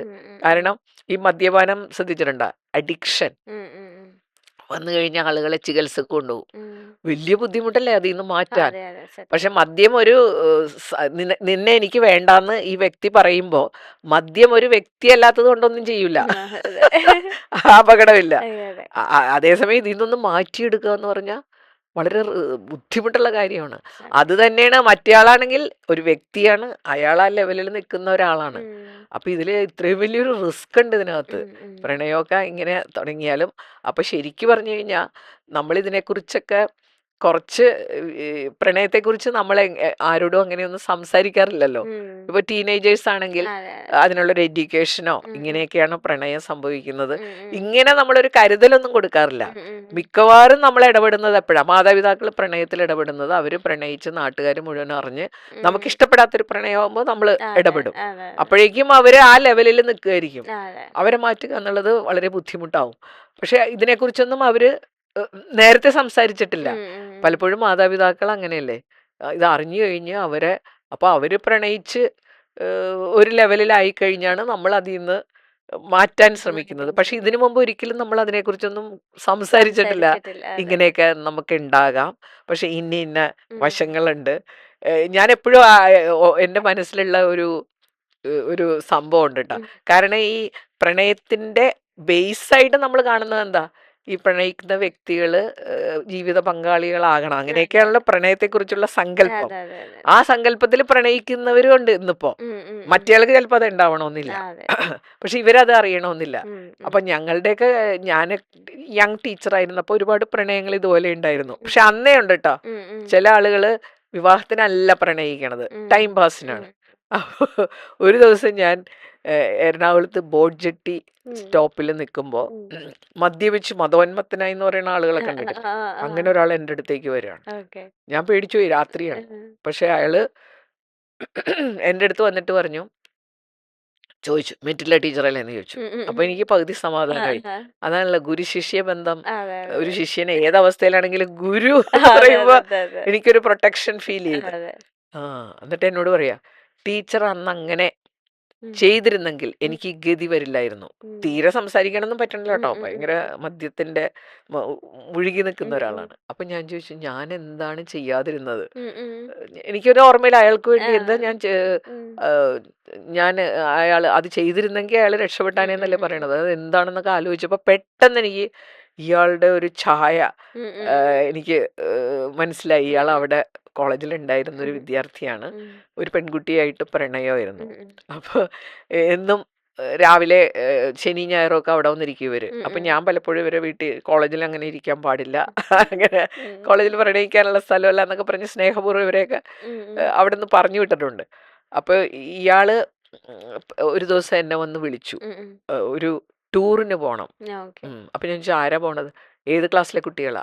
ക്ലാസ്സിലെ കുട്ടികളൊന്നുമല്ല. അപ്പൊ ഞാൻ ഈ ടൂറിനെ പറ്റി അന്വേഷിച്ചപ്പോ കോളേജിലെ ലവ് ബേർഡ്സ് എല്ലാം കൂടി ചേർന്നാണ് പോണത് കേട്ടോ ടൂറിന്. അപ്പൊ ഞാൻ ചെല്ലണോന്ന് കൂടെ.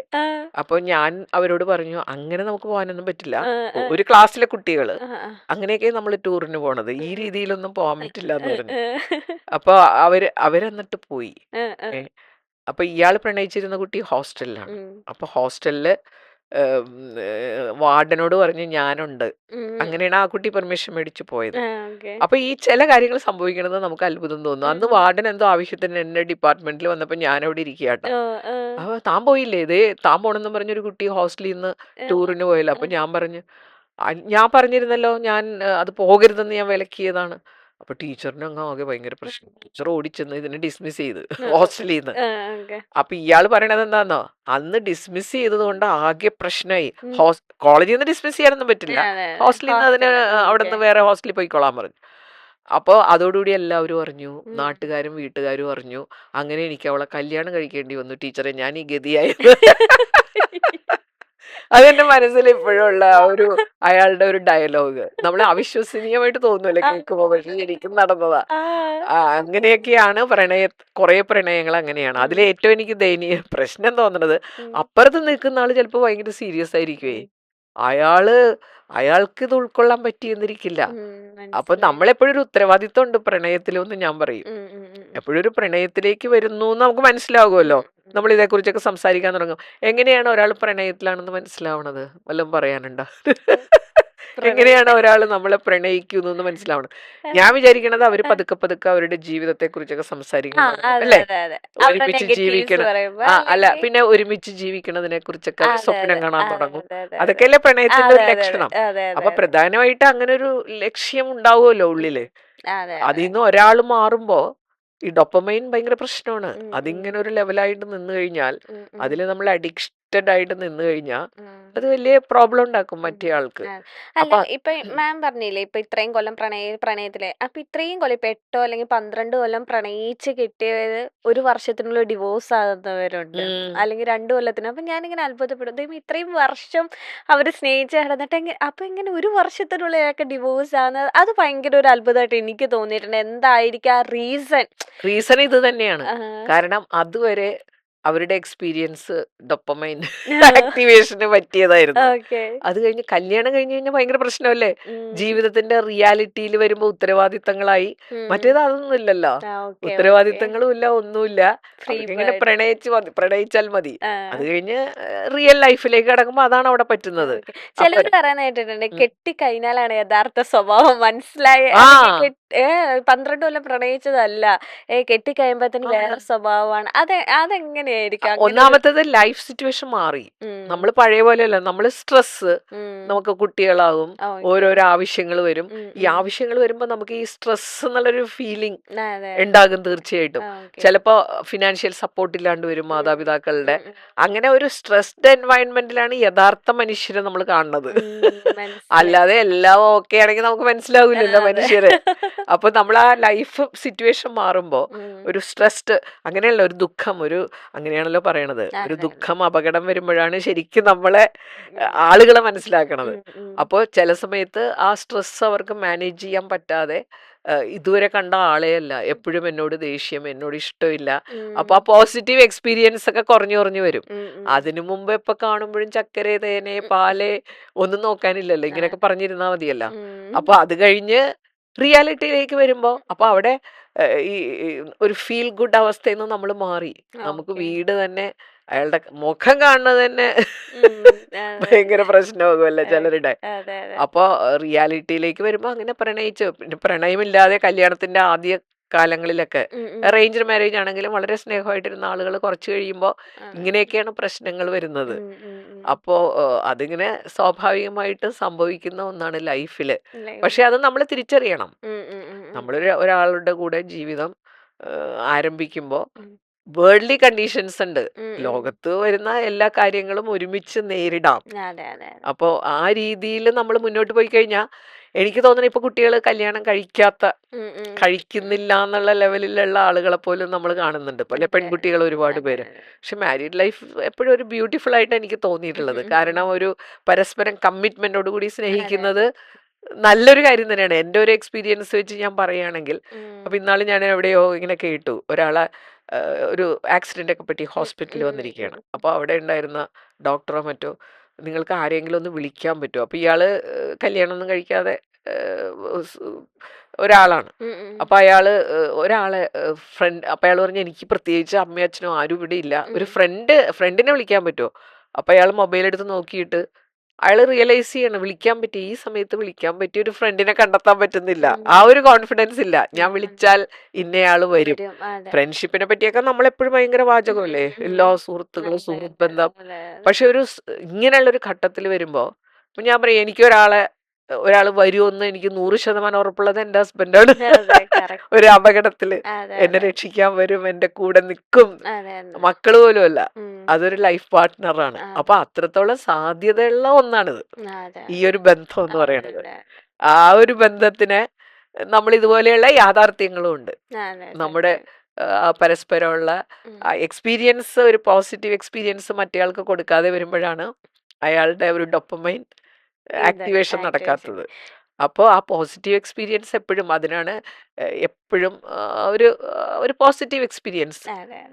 ഇപ്പൊ മാം പറഞ്ഞ പോലെ തന്നെ ഇപ്പം കൂടുതൽ പെൺകുട്ടികളാണ് 30 കഴിയട്ടെ കല്യാണം കഴിക്കുക, അല്ലെങ്കിൽ കല്യാണത്തിനോട് കുറച്ച് ഒന്ന് വിട്ടു നിൽക്കുന്നത്. ഇപ്പോഴൊന്നും കല്യാണം വേണ്ട, മാതാപിതാക്കൾ ഒരു 26 ആകുമ്പോഴത്തേനും കൂടുതൽ ആൺകുട്ടികളെക്കാൾ കൂടുതൽ പെൺകുട്ടികളാണ് ഇപ്പൊ വേണ്ട, അല്ലെങ്കിൽ കുറച്ച് കഴിയട്ടെ. അതുകൊണ്ടായിരിക്കും പെൺകുട്ടികൾ ഇങ്ങനെ കല്യാണത്തിനോട് ഇത്ര പേടിക്കുന്നത്, അല്ലെങ്കിൽ ഇപ്പൊ വേണ്ട എന്നുള്ളൊരു തീരുമാനം ഏറ്റവും കൂടുതൽ എടുക്കുന്ന പെൺകുട്ടികളാണ്. എന്തുകൊണ്ടായിരിക്കും? അതല്ല, ഇപ്പൊ ഞാൻ കഴിഞ്ഞ ദിവസം ഒരാളിനോട് പറയായിരുന്നു, ഇപ്പൊ മാട്രിമോണിയൽ സൈറ്റ് നോക്കിയാലേ പെൺകുട്ടികളുടെ പ്രൊപ്പോസൽ വളരെ കുറവാണ്. ഞാനത് നോക്കിയിട്ടില്ല. ഒരാളിനോട് വളരെ കോൺഫിഡൻസോടുകൂടി പറഞ്ഞാണ് അങ്ങനെയാണ് ഇപ്പൊ സംഭവം എന്ന്. അപ്പൊ എനിക്ക് ഭയങ്കര അത്ഭുതമായി, അങ്ങനെ ആ ലെവൽ വരെ എത്തിയ ഒരു പ്രൊപ്പോസലിന് പോലും പെൺകുട്ടികൾ ധൈര്യപ്പെടാത്ത ഒരവസ്ഥയിലെത്താനുള്ള കാരണം ഞാൻ ആലോചിച്ചിട്ടേ, അത് പെൺകുട്ടികളുടെ കുറ്റത്തേക്കാൾ അധികം നമ്മൾ കൊടുത്ത ചില റോൾ മോഡൽ, ഞങ്ങളാണ് കുറ്റക്കാരെന്ന് പറയും. ഈ പ്രായമായ അമ്മമാര് കൊടുക്കുന്ന ചില റോൾ മോഡൽ ഉണ്ട്. അവര് വിവാഹ ജീവിതം എന്ന് പറഞ്ഞ ആരുടെ ജീവിതമാണ് അവര് മാതൃകയായിട്ട് കാണുന്നത്? വീട്ടില് അമ്മയും അച്ഛനും. ആ അമ്മയും അച്ഛനും നല്ല കോമ്പിനേഷനില് പണ്ട് ഒരു കഥയുണ്ട്, അത് കഴിഞ്ഞിട്ട് പറയാം. അങ്ങനെ ജീവിക്കുന്ന ആളുകളാണെങ്കിൽ അവരുടെ ജീവിതം വളരെ ബ്യൂട്ടിഫുൾ ആയിട്ട് മുന്നോട്ട് പോകുന്ന കാണുന്ന ഒരു കുട്ടി കല്യാണം വേണ്ടെന്ന് പറയാൻ സാധ്യത കുറവാണ്. അപ്പൊ ഇവര് വീട്ടിൽ കാണുന്നത് തന്നെ. അപ്പൊ ഞാൻ ഇപ്പോഴത്തെ അമ്മമാരെയാണ്, ഒരുവിധം കല്യാണപ്രായമായ എത്തിയ പെൺകുട്ടികളുടെ മാതാപിതാക്കളില്ലേ, അവരാണ് ശരിക്കും ഇതിനകത്ത് കുറ്റക്കാര്. അവര് കാണിക്കുന്ന ആ വീട്ടിൽ കാണുന്ന ഒരമ്മയെ ഈ കുട്ടി നോക്കി കാണുമ്പോ ഈ കുട്ടിക്ക് എന്താ ഒരു ഫീൽ കിട്ടുക?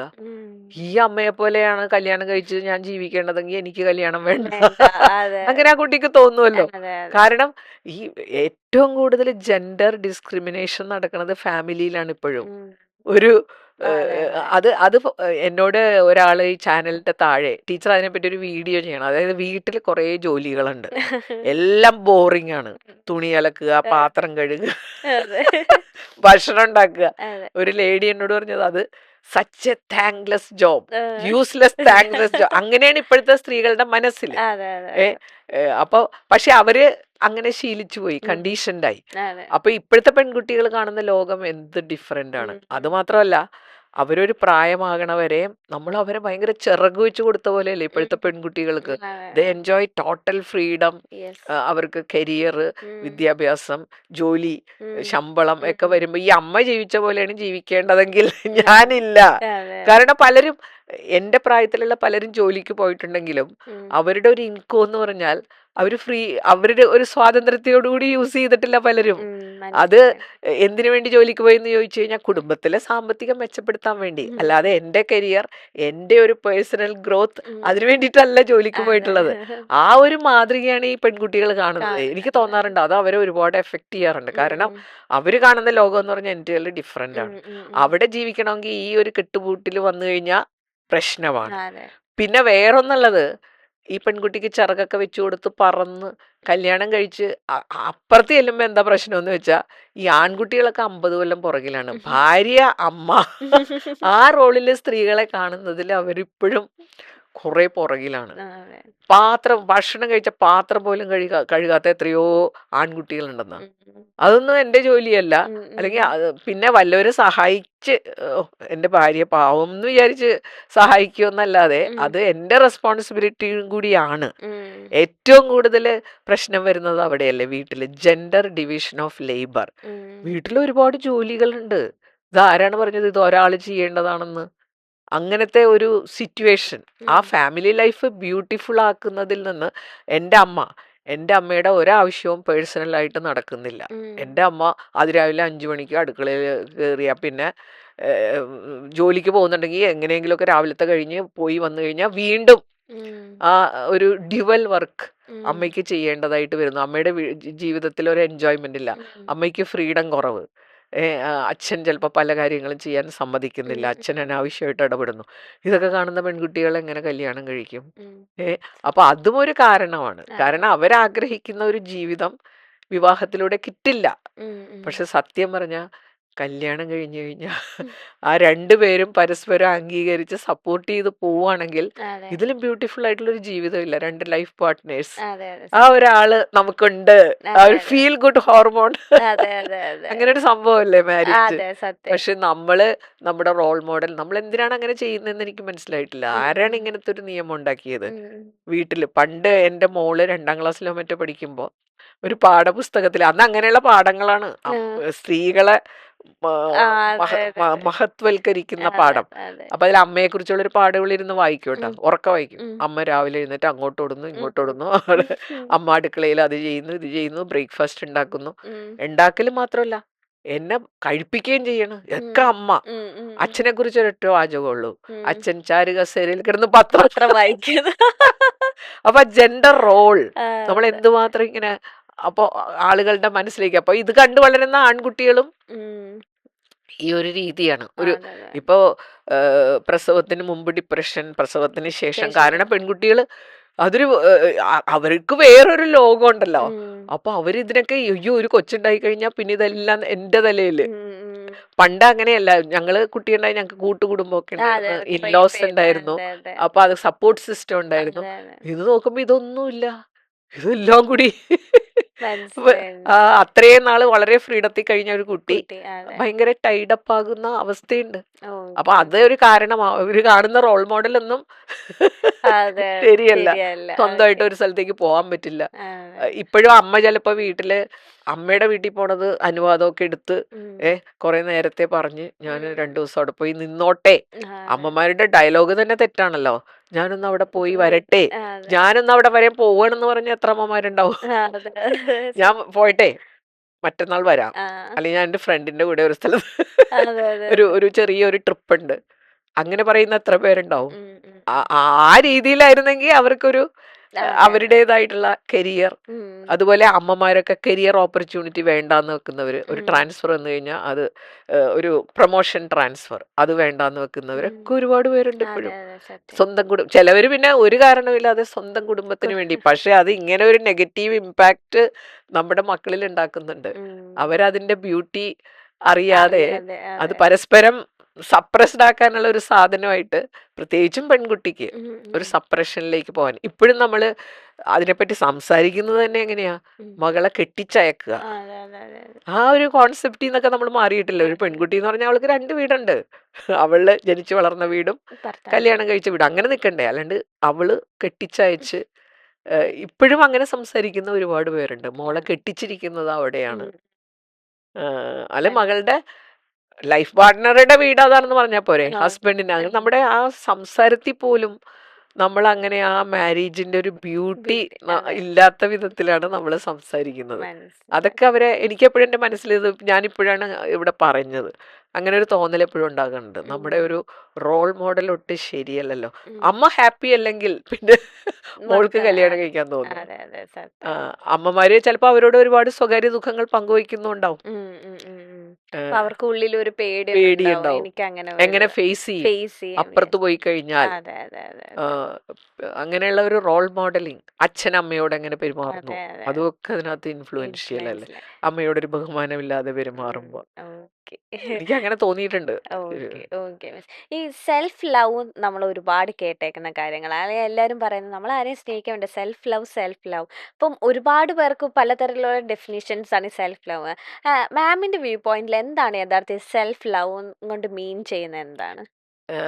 നമ്മള് ഈ ലൈഫില് നമുക്ക് പല റോളുകളുണ്ട് ഉം, ഉം, അല്ലേ. ഉം, ഇപ്പൊ ഞാൻ എൻ്റെ എടുത്തു കഴിഞ്ഞാൽ ഞാനൊരു അമ്മയാണ്, ഉം. ഭാര്യയാണ്. കുറെ റോളൊക്കെ ഇപ്പൊ തീർന്നു. അതെ മകളല്ല, അതെ. മരുമകളല്ല, അവരൊക്കെ മരിച്ചുപോയി. ഓക്കെ. അപ്പോ നമ്മൾ ഈ റോളുകളില് അപ്പൊ പിന്നെ ഞാൻ ആരാണ്? ഇപ്പൊ നമ്മളിപ്പോ ഞാൻ ആരാണ്, നിങ്ങൾ ആരാണെന്ന് ചോദിച്ചു കഴിഞ്ഞാൽ പെട്ടെന്ന് എന്ത് മറുപടി പറയും? എന്ത് പറയും? പെട്ടെന്നൊരു മറുപടി നമുക്ക് കിട്ടില്ല. ചിലപ്പോ ഞാനിപ്പോ കോളേജിൽ പ്രിൻസിപ്പൽ ആയിരുന്നെങ്കിൽ ഓക്കെ. ഞാൻ പറയും നിങ്ങൾ ആരാണെന്ന് ചോദിച്ചാൽ ഞാൻ മഹാരാജാസ് കോളേജിലെ പ്രിൻസിപ്പലാണ്, അല്ലെങ്കിൽ ഞാൻ അമ്മയാണെന്നോ അങ്ങനെ ഞാൻ ഇന്ന വീട്ടിലെ ആണെന്നൊക്കെ അല്ലേ പറയാ. അതിനപ്പുറം ഒരു ഞാനുണ്ട്.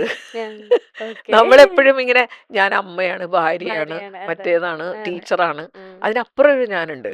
അപ്പൊ ഞാൻ ഈ പ്രായമുള്ളവർക്ക് ഒരുപാട് ക്ലാസ് എടുക്കാൻ പോവാറുണ്ട്. ഇപ്പൊ ഞാനൊരു നല്ല പ്രായമുള്ള ഒരാളാണ്. പിന്നെ ഗോദ്രേജ് ഡൈയോ സന്തൂർ സോപ്പൊക്കെ കൊണ്ട് കുറച്ച് പ്രായം കുറഞ്ഞു.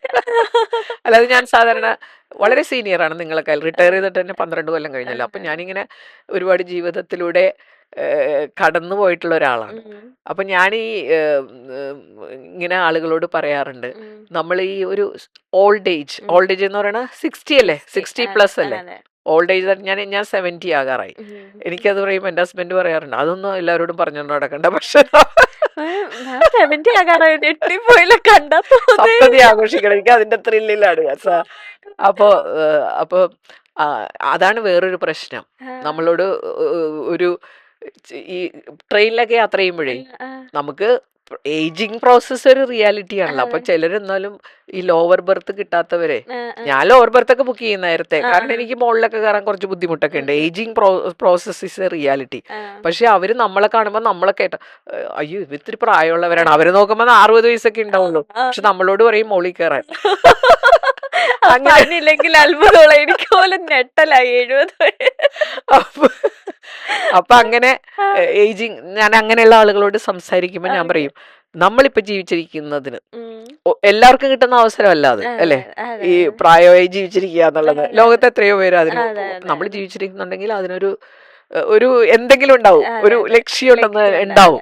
അപ്പൊ നമ്മളെ സംബന്ധിച്ച് ഏറ്റവും പ്രധാനപ്പെട്ട ലക്ഷ്യം എന്ന് പറഞ്ഞാൽ ഇനി നമ്മൾ ആരാണെന്ന് അറിയണം. നമ്മൾ ഇത്രയും കാലം എന്തൊക്കെയോ ആണെന്ന് പറഞ്ഞു നടന്നു, പക്ഷെ അതിലപ്പുറം ഞാൻ എന്ന് പറയുന്ന ഒരു വ്യക്തിയുണ്ട്. അപ്പൊ ഞാനെന്ന് പറയുന്ന ആ വ്യക്തിയെ ഒരു ബെറ്റർ ആക്കാനുള്ള ആ ശ്രമത്തിനെയാണ് സെൽഫ് ലവ് എന്ന് പറയുന്നത്. ഞാൻ എന്നെ ഒരു വ്യക്തിയായിട്ട് കാണുന്നുണ്ടോ, ഞാൻ അമ്മയാണ്, ഞാൻ മറ്റേതാണ്, ഞാൻ അവിടുത്തെ ടീച്ചറാണ്, ഞാൻ പ്രിൻസിപ്പലാണ്, അതിനപ്പുറം ഒരു ഞാനുണ്ട്.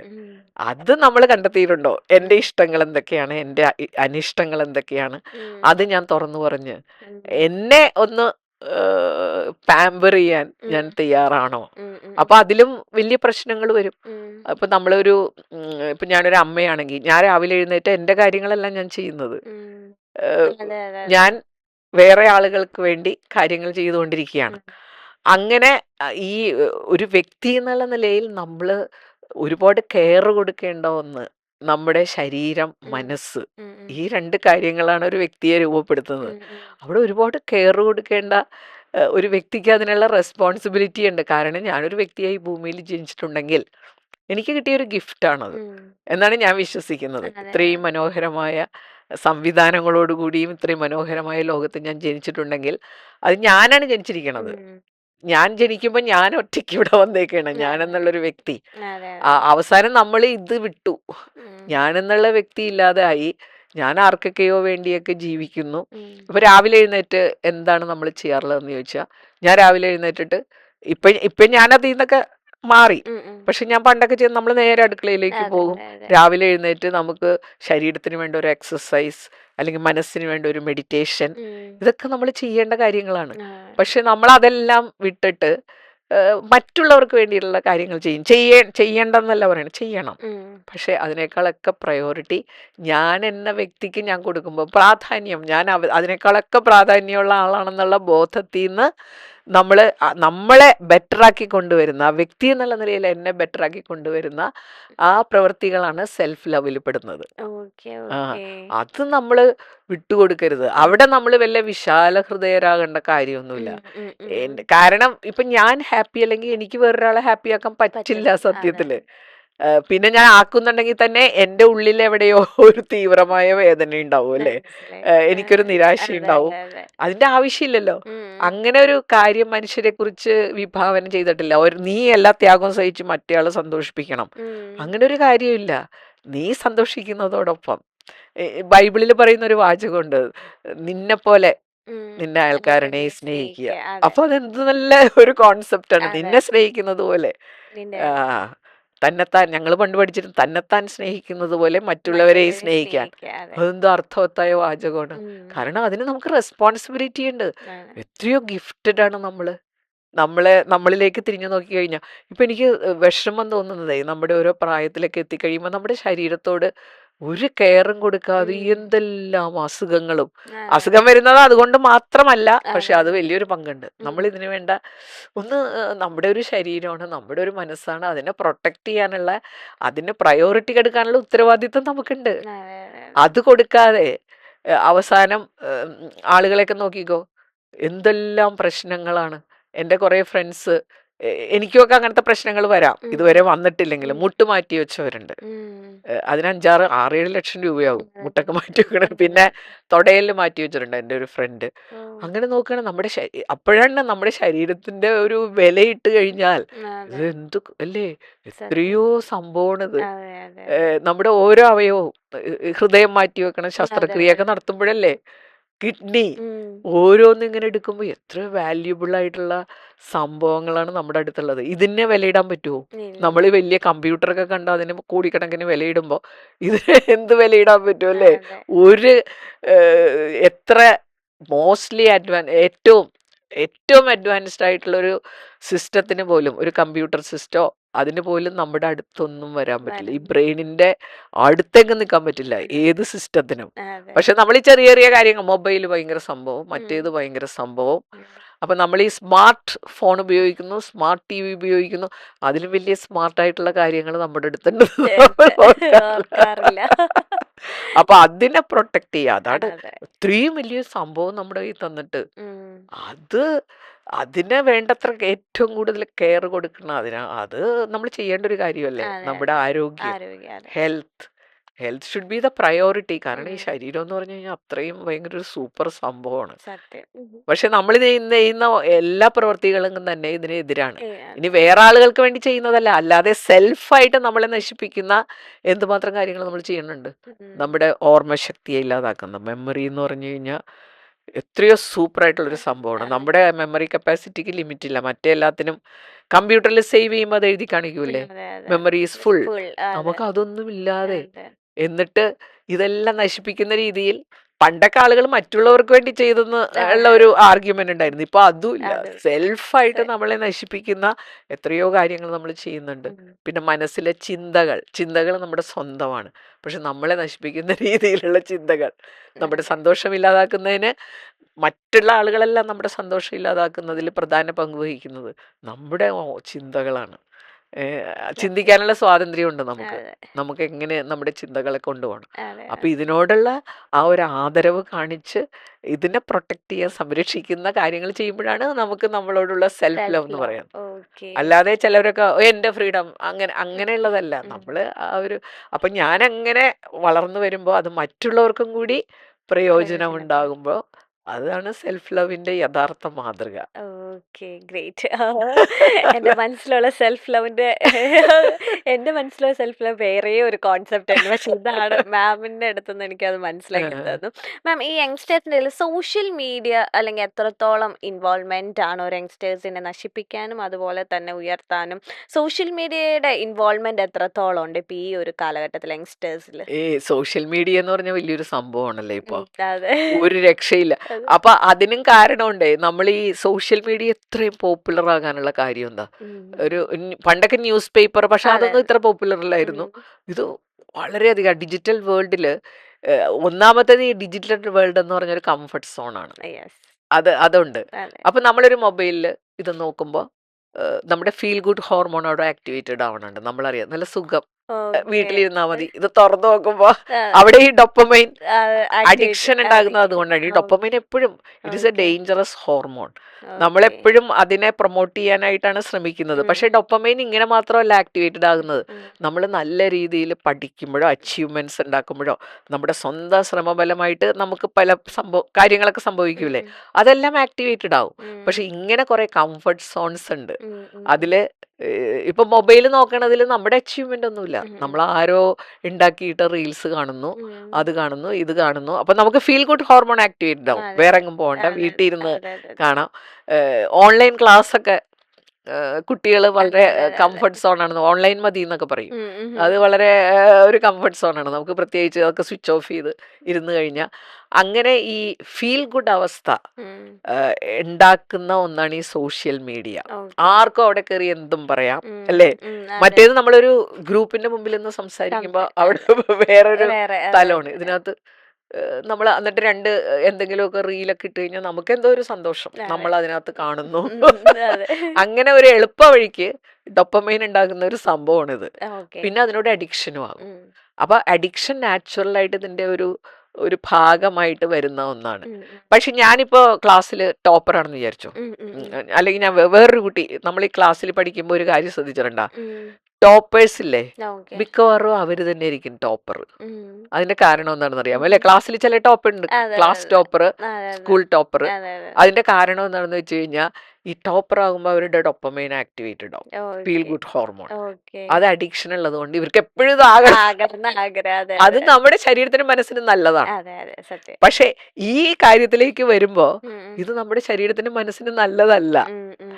മനുഷ്യൻ എന്നുള്ള ബേസിക് കാര്യമില്ലേ, നമുക്ക് നമ്മളോടൊരു ഉത്തരവാദിത്വം ഇല്ലേ? നമ്മുടെ മനസ്സ്, ശരീരം, അതിനൊന്നും ഗുണകരമല്ല ഇത്. അതിന്റെ കാരണം എന്താണെന്ന് വെച്ച് കഴിഞ്ഞാൽ നമ്മുടേതായിട്ടുള്ള പല സ്കിൽസും നമ്മൾ അവിടെ ഉപയോഗിക്കുന്നില്ല ഇതിലേക്ക് വന്നു കഴിഞ്ഞാൽ. അപ്പൊ നമ്മുടെ സ്കിൽസ് ഒക്കെ നമ്മൾ ഉപയോഗിക്കുമ്പോഴാണ് നമ്മൾ ഒരു ബെറ്റർ വേർഷനിലേക്ക് മാറിക്കൊണ്ടിരിക്കുന്നത്. ഇവിടെ വന്നു കഴിഞ്ഞാൽ നമ്മൾ ചിന്തിക്കൂല. അപ്പൊ ഇതിലേക്ക് വന്നു കഴിഞ്ഞാൽ നമുക്കത് കൺട്രോൾ ചെയ്യാൻ പറ്റാത്ത വിധത്തിലെ അഡിക്ഷനിലേക്ക് വന്നു കഴിഞ്ഞാൽ വലിയ പ്രശ്നമാണല്ലോ. നമ്മൾ ഇതിന്റെ കൂടെ ആയിരിക്കുന്ന ഒരാള്, അയാളുടെ ചിന്ത പോയി, മെമ്മറി പോയി. നമ്മളിപ്പോ പലതും മെമ്മറി പ്രോബ്ലംസ് നമുക്ക് വരാനുള്ള കാരണം ഒരേ ഒരു കാരണമുള്ളൂ. 2 തരം മെമ്മറിയേ ഉള്ളൂ. ഗുഡ് മെമ്മറി, പുവർ മെമ്മറി അല്ല. Trained memory, untrained memory. ഞാനിപ്പോ സംസാരിക്കുന്നത് മുഴുവൻ എന്റെ ഓർമ്മയിൽ നിന്ന് എടുത്തിട്ടല്ലേ പറയണം, ഓരോരോ പോയിന്റും. അപ്പൊ ഞാൻ എം ട്രെയിനിങ് മൈ മെമ്മറി.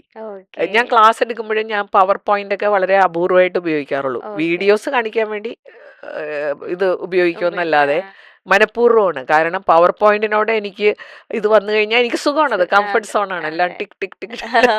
പക്ഷെ ഞാൻ എന്റെ മെമ്മറി എന്ന് പറയുമ്പോൾ എനിക്ക് എഫേർട്ട് ഇടണം. പക്ഷെ എനിക്കൊരു സന്തോഷമുണ്ട് എന്റെ മെമ്മറിയിൽ നിന്ന് എടുത്ത് പറയുമ്പോൾ. അപ്പൊ I am training my memory. ഇതൊന്നും ഈ സോഷ്യൽ മീഡിയയിൽ നടക്കൂല. കുറെ പിന്നെ ഇൻഫർമേഷൻ ഓവർലോഡിങ്ങും ആണ്. നമ്മൾ ഇൻഫർമേഷൻ പ്രോസസ് ചെയ്യണില്ല. നമ്മളൊരു പുസ്തകം വായിക്കുമ്പോൾ നമുക്കതിന് സാവകാശം കിട്ടും. പുസ്തകത്തിൽ എന്താ പറഞ്ഞിരിക്കണത്, നമ്മുടെ ബ്രെയിനിൽ ഒരു പ്രോസസ്സിങ് നടക്കും. ഇതാ ഒന്നുമില്ലല്ലോ. നമ്മള് സ്ക്രോളിങ് എന്ന് പറഞ്ഞാൽ ഭയങ്കര സുഖമല്ലേ? അപ്പൊ നമുക്ക് നല്ല സുഖകരമായ അവസ്ഥയിൽ നമ്മൾ മുന്നോട്ട് പോകുമ്പോൾ നമ്മുടേതായിട്ടുള്ള സ്കിൽസ് മുഴുവനും അവിടെ ഒരു തരത്തിലും നമുക്കത് ഡെവലപ്പ് ചെയ്യാൻ പറ്റുന്നില്ല. പിന്നെ അത് പർപ്പസ്ഫുൾ ആയിട്ട് അതിനുവേണ്ടി നമ്മുടെ സ്കില്ലൊക്കെ ഡെവലപ്പ് ചെയ്യാൻ വേണ്ടി അത് പ്രയോജനപ്പെടുത്തുന്ന ഒരു ലെവലിൽ എത്തിയാലാണ് നമുക്കത് തീർച്ചയായിട്ടും പ്രയോജനപ്രദമാവും. ഇപ്പൊ ഞാൻ തന്നെ ചില വിഷയങ്ങളെ കുറിച്ചൊക്കെ നമുക്ക് അറിയണമെങ്കിൽ നമ്മളത് എടുക്കും. കാരണം എനിക്ക് എന്തിനാ അറിയണത്, ഞാനത് വേറെ ആളുകളോട് ക്ലാസ് എടുക്കാനും പറയാനും ഒരു പർപ്പസോട് കൂടിയാണ് ഞാൻ നോക്കുന്നത്.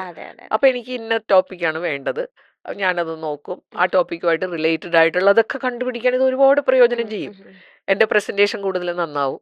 അപ്പൊ എന്റെ ഒരു ഡെവലപ്മെന്റ് റിലേറ്റഡ് ആയിട്ടാണ് അത് സംഭവിക്കുന്നതെങ്കിൽ ഓക്കെ. പക്ഷെ ഭൂരിഭാഗം പേർക്കും അതല്ലല്ലോ. ഭൂരിഭാഗം യങ്സ്റ്റേഴ്സിലേക്ക് വരുമ്പോഴും, യങ്സ്റ്റേഴ്സ് മാത്രമല്ല കേട്ടോ, പ്രായമുള്ളവരും ഈക്വലി പ്രശ്നമാണ്. അവരെ സംബന്ധിച്ച് അത് കൂടുതൽ പ്രശ്നമാണ്. കാരണം ഈ മെമ്മറി തിങ്കിങ് ഒക്കെ കുറഞ്ഞോണ്ടേ അത് ഡിക്ലൈൻ ചെയ്യണ ഒരു സ്റ്റേജ് ആണത്. അവിടെ പ്രൊമോട്ട് ചെയ്യാനായിട്ട് ഇതും കൂടി ചേർന്നപ്പോ എന്നിട്ട് പറയാ അൽഷിമേഴ്സ് മറ്റേതൊക്കെ, അൽഷിമേഴ്സ് ഒക്കെ പല കാരണങ്ങൾ കൊണ്ട് ഉണ്ടാവാം. പക്ഷെ ഒരു മേജർ റീസൺ ആളുകളുടെ മെമ്മറി ഒരു ട്രെയിൻ ചെയ്യാത്തത്. ഇപ്പൊ ഞാൻ ഈ മുഴുവൻ സമയവും ഒരു മൊബൈലിലാണെങ്കിൽ, അങ്ങനെയുള്ള ആളുകളെ ഞാൻ കണ്ടിട്ടുണ്ട്, സീനിയേഴ്സിന്. അവർക്ക് വേറെ ഒന്നും ചെയ്യാത്തതുകൊണ്ട് ഇതിങ്ങനെ സ്ക്രോൾ ചെയ്തോണ്ടിരിക്കും. അവിടെ ഏറ്റവും വലിയ വെറുതെ കുറച്ചു നേരം ഇരുന്നാലും നമ്മൾ ചിന്തിക്കുമല്ലോ. അതില്ലല്ലോ അവിടെ. അത് വലിയ പ്രശ്നമായി മാറാറുണ്ട്. അപ്പൊ യങ്സ്റ്റേഴ്സിനെ സംബന്ധിച്ചും അത് തന്നെയാണ്. നമ്മുടേതായിട്ടുള്ള സ്കിൽസിന് ഭയങ്കരമായിട്ട് തടസ്സം നിൽക്കുന്ന രീതിയിൽ ഇത് ഉപയോഗിക്കുമ്പോൾ അതൊരു പ്രോബ്ലം തന്നെയാണ്. പിന്നെ കുറച്ച് കഴിയുമ്പോൾ നമുക്ക് ബോർഡം ഫീൽ ചെയ്യും. ഇതിനൊക്കെ ഒരു നമ്മൾ നമ്മുടേതായിട്ടുള്ള ഒന്നും ഉപയോഗിക്കുന്നില്ല. നമ്മൾ ഇത് മാത്രം ഇങ്ങനെ കണ്ട് കണ്ട് കണ്ട് ബോറടിക്കൂലേ കുറച്ച് കഴിഞ്ഞ്. ഞാൻ ഫേസ്ബുക്കിലൊക്കെ ചിലർ, ഞാനിനി 1 മാസത്തേക്ക് ഇല്ല കേട്ടോ ഇതിനകത്ത്, 2 മാസത്തേക്കില്ല. കാരണം പിന്നെ കുറെ പേരും ഈ വാട്സപ്പിലോ അതിലും ഇതിലൊക്കെ എന്താ ചെയ്യാറുള്ളത്, കുറെ ഫോർവേഡ് ചെയ്തോണ്ടിരിക്കും. അതെന്തിനാണെന്ന് എനിക്ക് മനസ്സിലായിട്ടില്ല. എന്ത് കണ്ടാലും ഫോർവേഡ് ചെയ്യും. ആ ഫോർവേഡ് ചെയ്യണല്ലേ ഒരു സുഖം. ആ സുഖങ്ങള് സന്തോഷം ഉണ്ടാക്കുന്നില്ല എന്നുള്ളതാണ് സത്യം. ആ ഒരു ഫീൽ ഗുഡിൽ കിട്ടുന്ന ഒരു സുഖമാണ്. ഇത് രണ്ടും നമ്മൾ തിരിച്ചറിയാത്തതാണ് നമ്മുടെ ഏറ്റവും വലിയ പ്രശ്നം. ഇപ്പോ സുഖം, സന്തോഷം, ഫീൽ ഗുഡ് ഹോർമോൺ, കംഫർട്ട്, സുഖം ഉണ്ടാക്കും. പക്ഷെ അത് യഥാർത്ഥ സന്തോഷമല്ല. അത് രണ്ടും തമ്മിലുള്ള ഒരു തിരിച്ചറിവ് ഞാൻ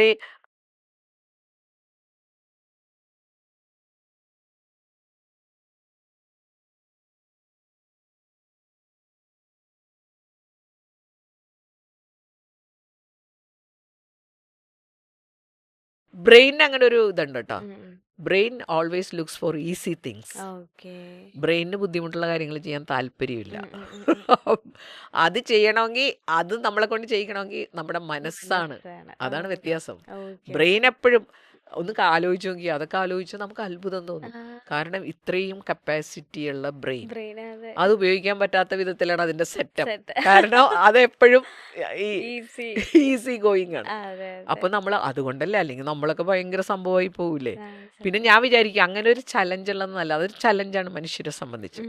നാച്ചുറലായിട്ട് ഇത് ഉപയോഗിക്കാനുള്ള ഒരു അവസ്ഥ ഉണ്ടായിരുന്നെങ്കിൽ, പല കാര്യങ്ങളും നാച്ചുറലായിട്ട് നമുക്ക് സംഭവിക്കാറുണ്ടല്ലോ, അതുപോലെ ഇതിനും അങ്ങനെ ഒരു സംഭവം ഉണ്ടായിരുന്നെങ്കിൽ നമ്മളൊക്കെ എല്ലാവരും സൂപ്പർ സംഭവമായ, അതിനകത്തൊരു ത്രില്ലല്ലോ, ജീവിതത്തിന് ഒരു രസം ഉണ്ടാവില്ല. നമ്മൾ വെറുതെ ഇരുന്ന ബ്രെയിനും എല്ലാം ഓക്കെ ആയിട്ട് എല്ലാം പ്രവർത്തിച്ചോളും.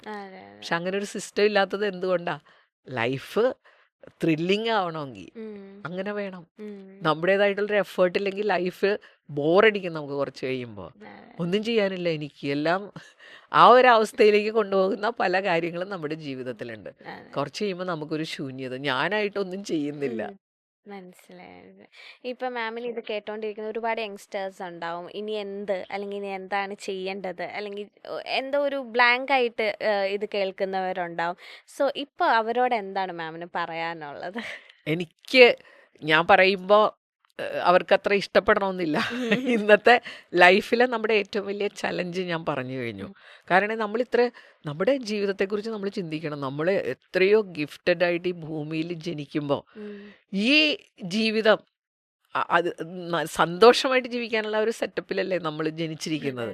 അപ്പൊ ഈ സുഖങ്ങളെല്ലാം കൂടി ഈ സന്തോഷത്തെ നശിപ്പിക്കുന്ന ഒരവസ്ഥയുണ്ടല്ലോ, അത് അവിടെ നമ്മുടെ ഒരു ചോയ്സ് ആണ്. സുഖം വേണോ സന്തോഷം വേണോ? പഠിക്കുന്ന കാലത്ത് സംഭവിച്ചത് അറിയാലോ അല്ലേ, പഠിത്തം ദുഃഖമാണ് ഉണ്ണി, ഉഴപ്പല്ലോ സുഖപ്രദം. അപ്പൊ എല്ലാ സ്ഥലത്തും ഈ ഒരു ചലഞ്ചാണ് നമ്മുടെ ജീവിതത്തിൽ. അതില് നമുക്ക് ഒരു ആയുർദൈർഘ്യം നിശ്ചയിക്കപ്പെട്ടിട്ടുണ്ട്. ആ ഒരു ആയുസ്, ആ ഒരു വാശി വേണം. നമ്മൾ ഈ ഭൂമിയിൽ ഒരു ജീവിതം കിട്ടുമ്പോൾ അത് ഏറ്റവും മനോഹരമായിട്ട് നമുക്ക് കൊണ്ടുപോകാൻ പറ്റും. അതിനെ തടസ്സപ്പെടുത്തുന്ന കാര്യങ്ങളിൽ നിന്ന് ഒഴിഞ്ഞു നിൽക്കണമെങ്കിൽ അവിടെയാണ് നമ്മുടെ മനസ്സ്. നമ്മുടെ ചോയ്സ് ആണത്, നമ്മുടെ തീരുമാനമാണ്. ബുദ്ധിപരമായിട്ട് തീരുമാനിക്കുക, അതേ പറയാൻ പറ്റുള്ളൂ. നമ്മൾ ഒരു നമ്മുടെ കയ്യിൽ കുറേ റിസോഴ്സ് ഉണ്ട്. ഉം. അത് പ്രയോജനപ്പെടുത്തി കഴിഞ്ഞാൽ നിനക്ക് കിട്ടാവുന്ന കുറേ കാര്യങ്ങൾ ഒരു അതെ. വശത്ത്. ആ അല്ലാതെ നിനക്ക് ഈ വഴിക്കും പോകാം. ഉം. അപ്പോൾ അത് രണ്ടും കൂടി കമ്പയർ ചെയ്തിട്ട് വിവേകത്തോടുകൂടി ബുദ്ധിപരമായിട്ട് തീരുമാനിക്കുക എന്നല്ലേ നമുക്ക് പറയാൻ പറ്റുള്ളൂ. അതെ അതെ സത്യം. ഓക്കെ. ഓക്കെ. അപ്പൊ മാം നമ്മളിപ്പോ ഈ ഒരു ലൈഫ് ട്യൂട്ടോറിയൽ ഈ ഒരു പോഡ്കാസ്റ്റ് എൻഡ് ചെയ്യുന്നതിന് മുന്നേ എനിക്ക് ഒരു ക്വസ്റ്റ്യനും കൂടെ ചോദിച്ചിട്ട്, ഒരു ക്വസ്റ്റ്യൻ അല്ല, ഒരു ബ്യൂട്ടിഫുൾ മെമ്മറി മഹാരാജാസ് കോളേജിനെ പറ്റി ഓർക്കുമ്പോൾ മാമിന്റെ മനസ്സിൽ ഇപ്പോഴും ഉള്ള ഒരു മെമ്മറി ഒന്ന് ഷെയർ ചെയ്യാമോ? എനിക്ക് എൻ്റെ ഒരു ബ്യൂട്ടിഫുൾ ആയിട്ടുള്ള ഒരു എക്സ്പീരിയൻസ്, ആ അതാണ് ഒരു മെമ്മറി. ഓക്കെ. നമ്മൾ ജീവിതത്തിലൂടെ കടന്നു പോകുമ്പോൾ പലതും ഇങ്ങനെ മനസ്സിലാക്കുമല്ലോ. അതെ അതെ ഞാൻ പറഞ്ഞു ഞാനൊരു ട്രെയിനിങ് ഫീൽഡിലുണ്ടായിരുന്നു. അതെ. അപ്പം മനുഷ്യരെ കുറിച്ച് കുറേ പഠിച്ചിട്ടുണ്ട്. ഓക്കെ. മനുഷ്യരെങ്ങനെയായിരിക്കണം, മനുഷ്യരോടുള്ള സമീപനം, ഉം. അതിൽ നിന്ന് നമുക്ക് കിട്ടാവുന്ന റിസൾട്ട് എന്തൊക്കെയാണ്, ഓക്കെ. ഇതൊക്കെ നമ്മൾ കുറേ കാലം പഠിപ്പിച്ചും അറിഞ്ഞും കിട്ടിയ കാര്യങ്ങളാണ്. ഓക്കെ. ഇതെല്ലാം ശരിയാണെന്ന് എന്നെ മനസ്സിലാക്കി തന്ന ഒരു ഇടമാണ് മഹാരാജാസ്. ഓക്കെ.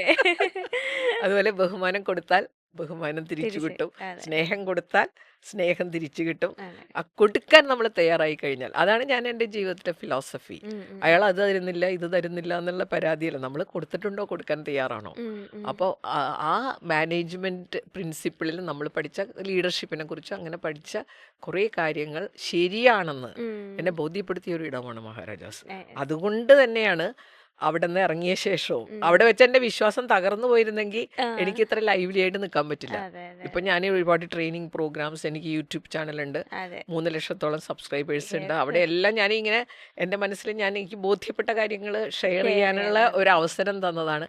2 കലാലയങ്ങളിൽ 2 കോളേജുകളിലെ പ്രിൻസിപ്പലായിരുന്നു ഞാൻ. അതെ KKTM ഗവൺമെൻറ് കോളേജും മഹാരാജാസ് മഹാരാജാസ് കോളേജ്. കോളേജ്. ഈ വിശ്വാസം തന്ന ഒരിടമാണ് മഹാരാജാസ് കോളേജ്. ഓക്കെ. KKTM അതെ. അതെ. അപ്പം താങ്ക് യു മാം. കാരണം മാമിനോട് എനിക്ക് അധികം സംസാരിക്കാൻ പറ്റി. എൻ്റെ മനസ്സിലുള്ള സെൽഫ് ലവിൻ്റെ കോൺസെപ്റ്റ് ഒക്കെ വളരെയധികം മാറ്റി തന്ന ഒരു കോൺവെർസേഷൻ ആയിരുന്നു. അപ്പോൾ താങ്ക് യു സോ മച്ച്. ഇപ്പം ഇനിയും ഒരുപാട് ക്ലാസ്സസും ട്രെയിനിങ് ഒക്കെ ഒരുപാട് പേർക്ക് മാമിന് കൊടുക്കാൻ സാധിക്കട്ടെ. അത് ഈ ഒരു സൊസൈറ്റിനെ ഡെവലപ്മെൻറ്റ് ചെയ്യാൻ സഹായിക്കുകയാണെങ്കിൽ അതിൽ കൂടുതൽ അല്ലേ എന്താണ് വേണ്ടത് അല്ലേ? അപ്പം അപ്പോൾ ഇത് എൻ്റെ ഇങ്ങനെ വീക്ഷണങ്ങളൊക്കെ തുറന്നു പറയാൻ ഇങ്ങനെ ഒരു വേദി കിട്ടിയതിൽ എനിക്ക് സന്തോഷമുണ്ട്. ഓക്കെ. അപ്പം നല്ലൊരു വർഷമാകട്ടെ. അപ്പോൾ thank you so much ma'am. Thank you. Welcome.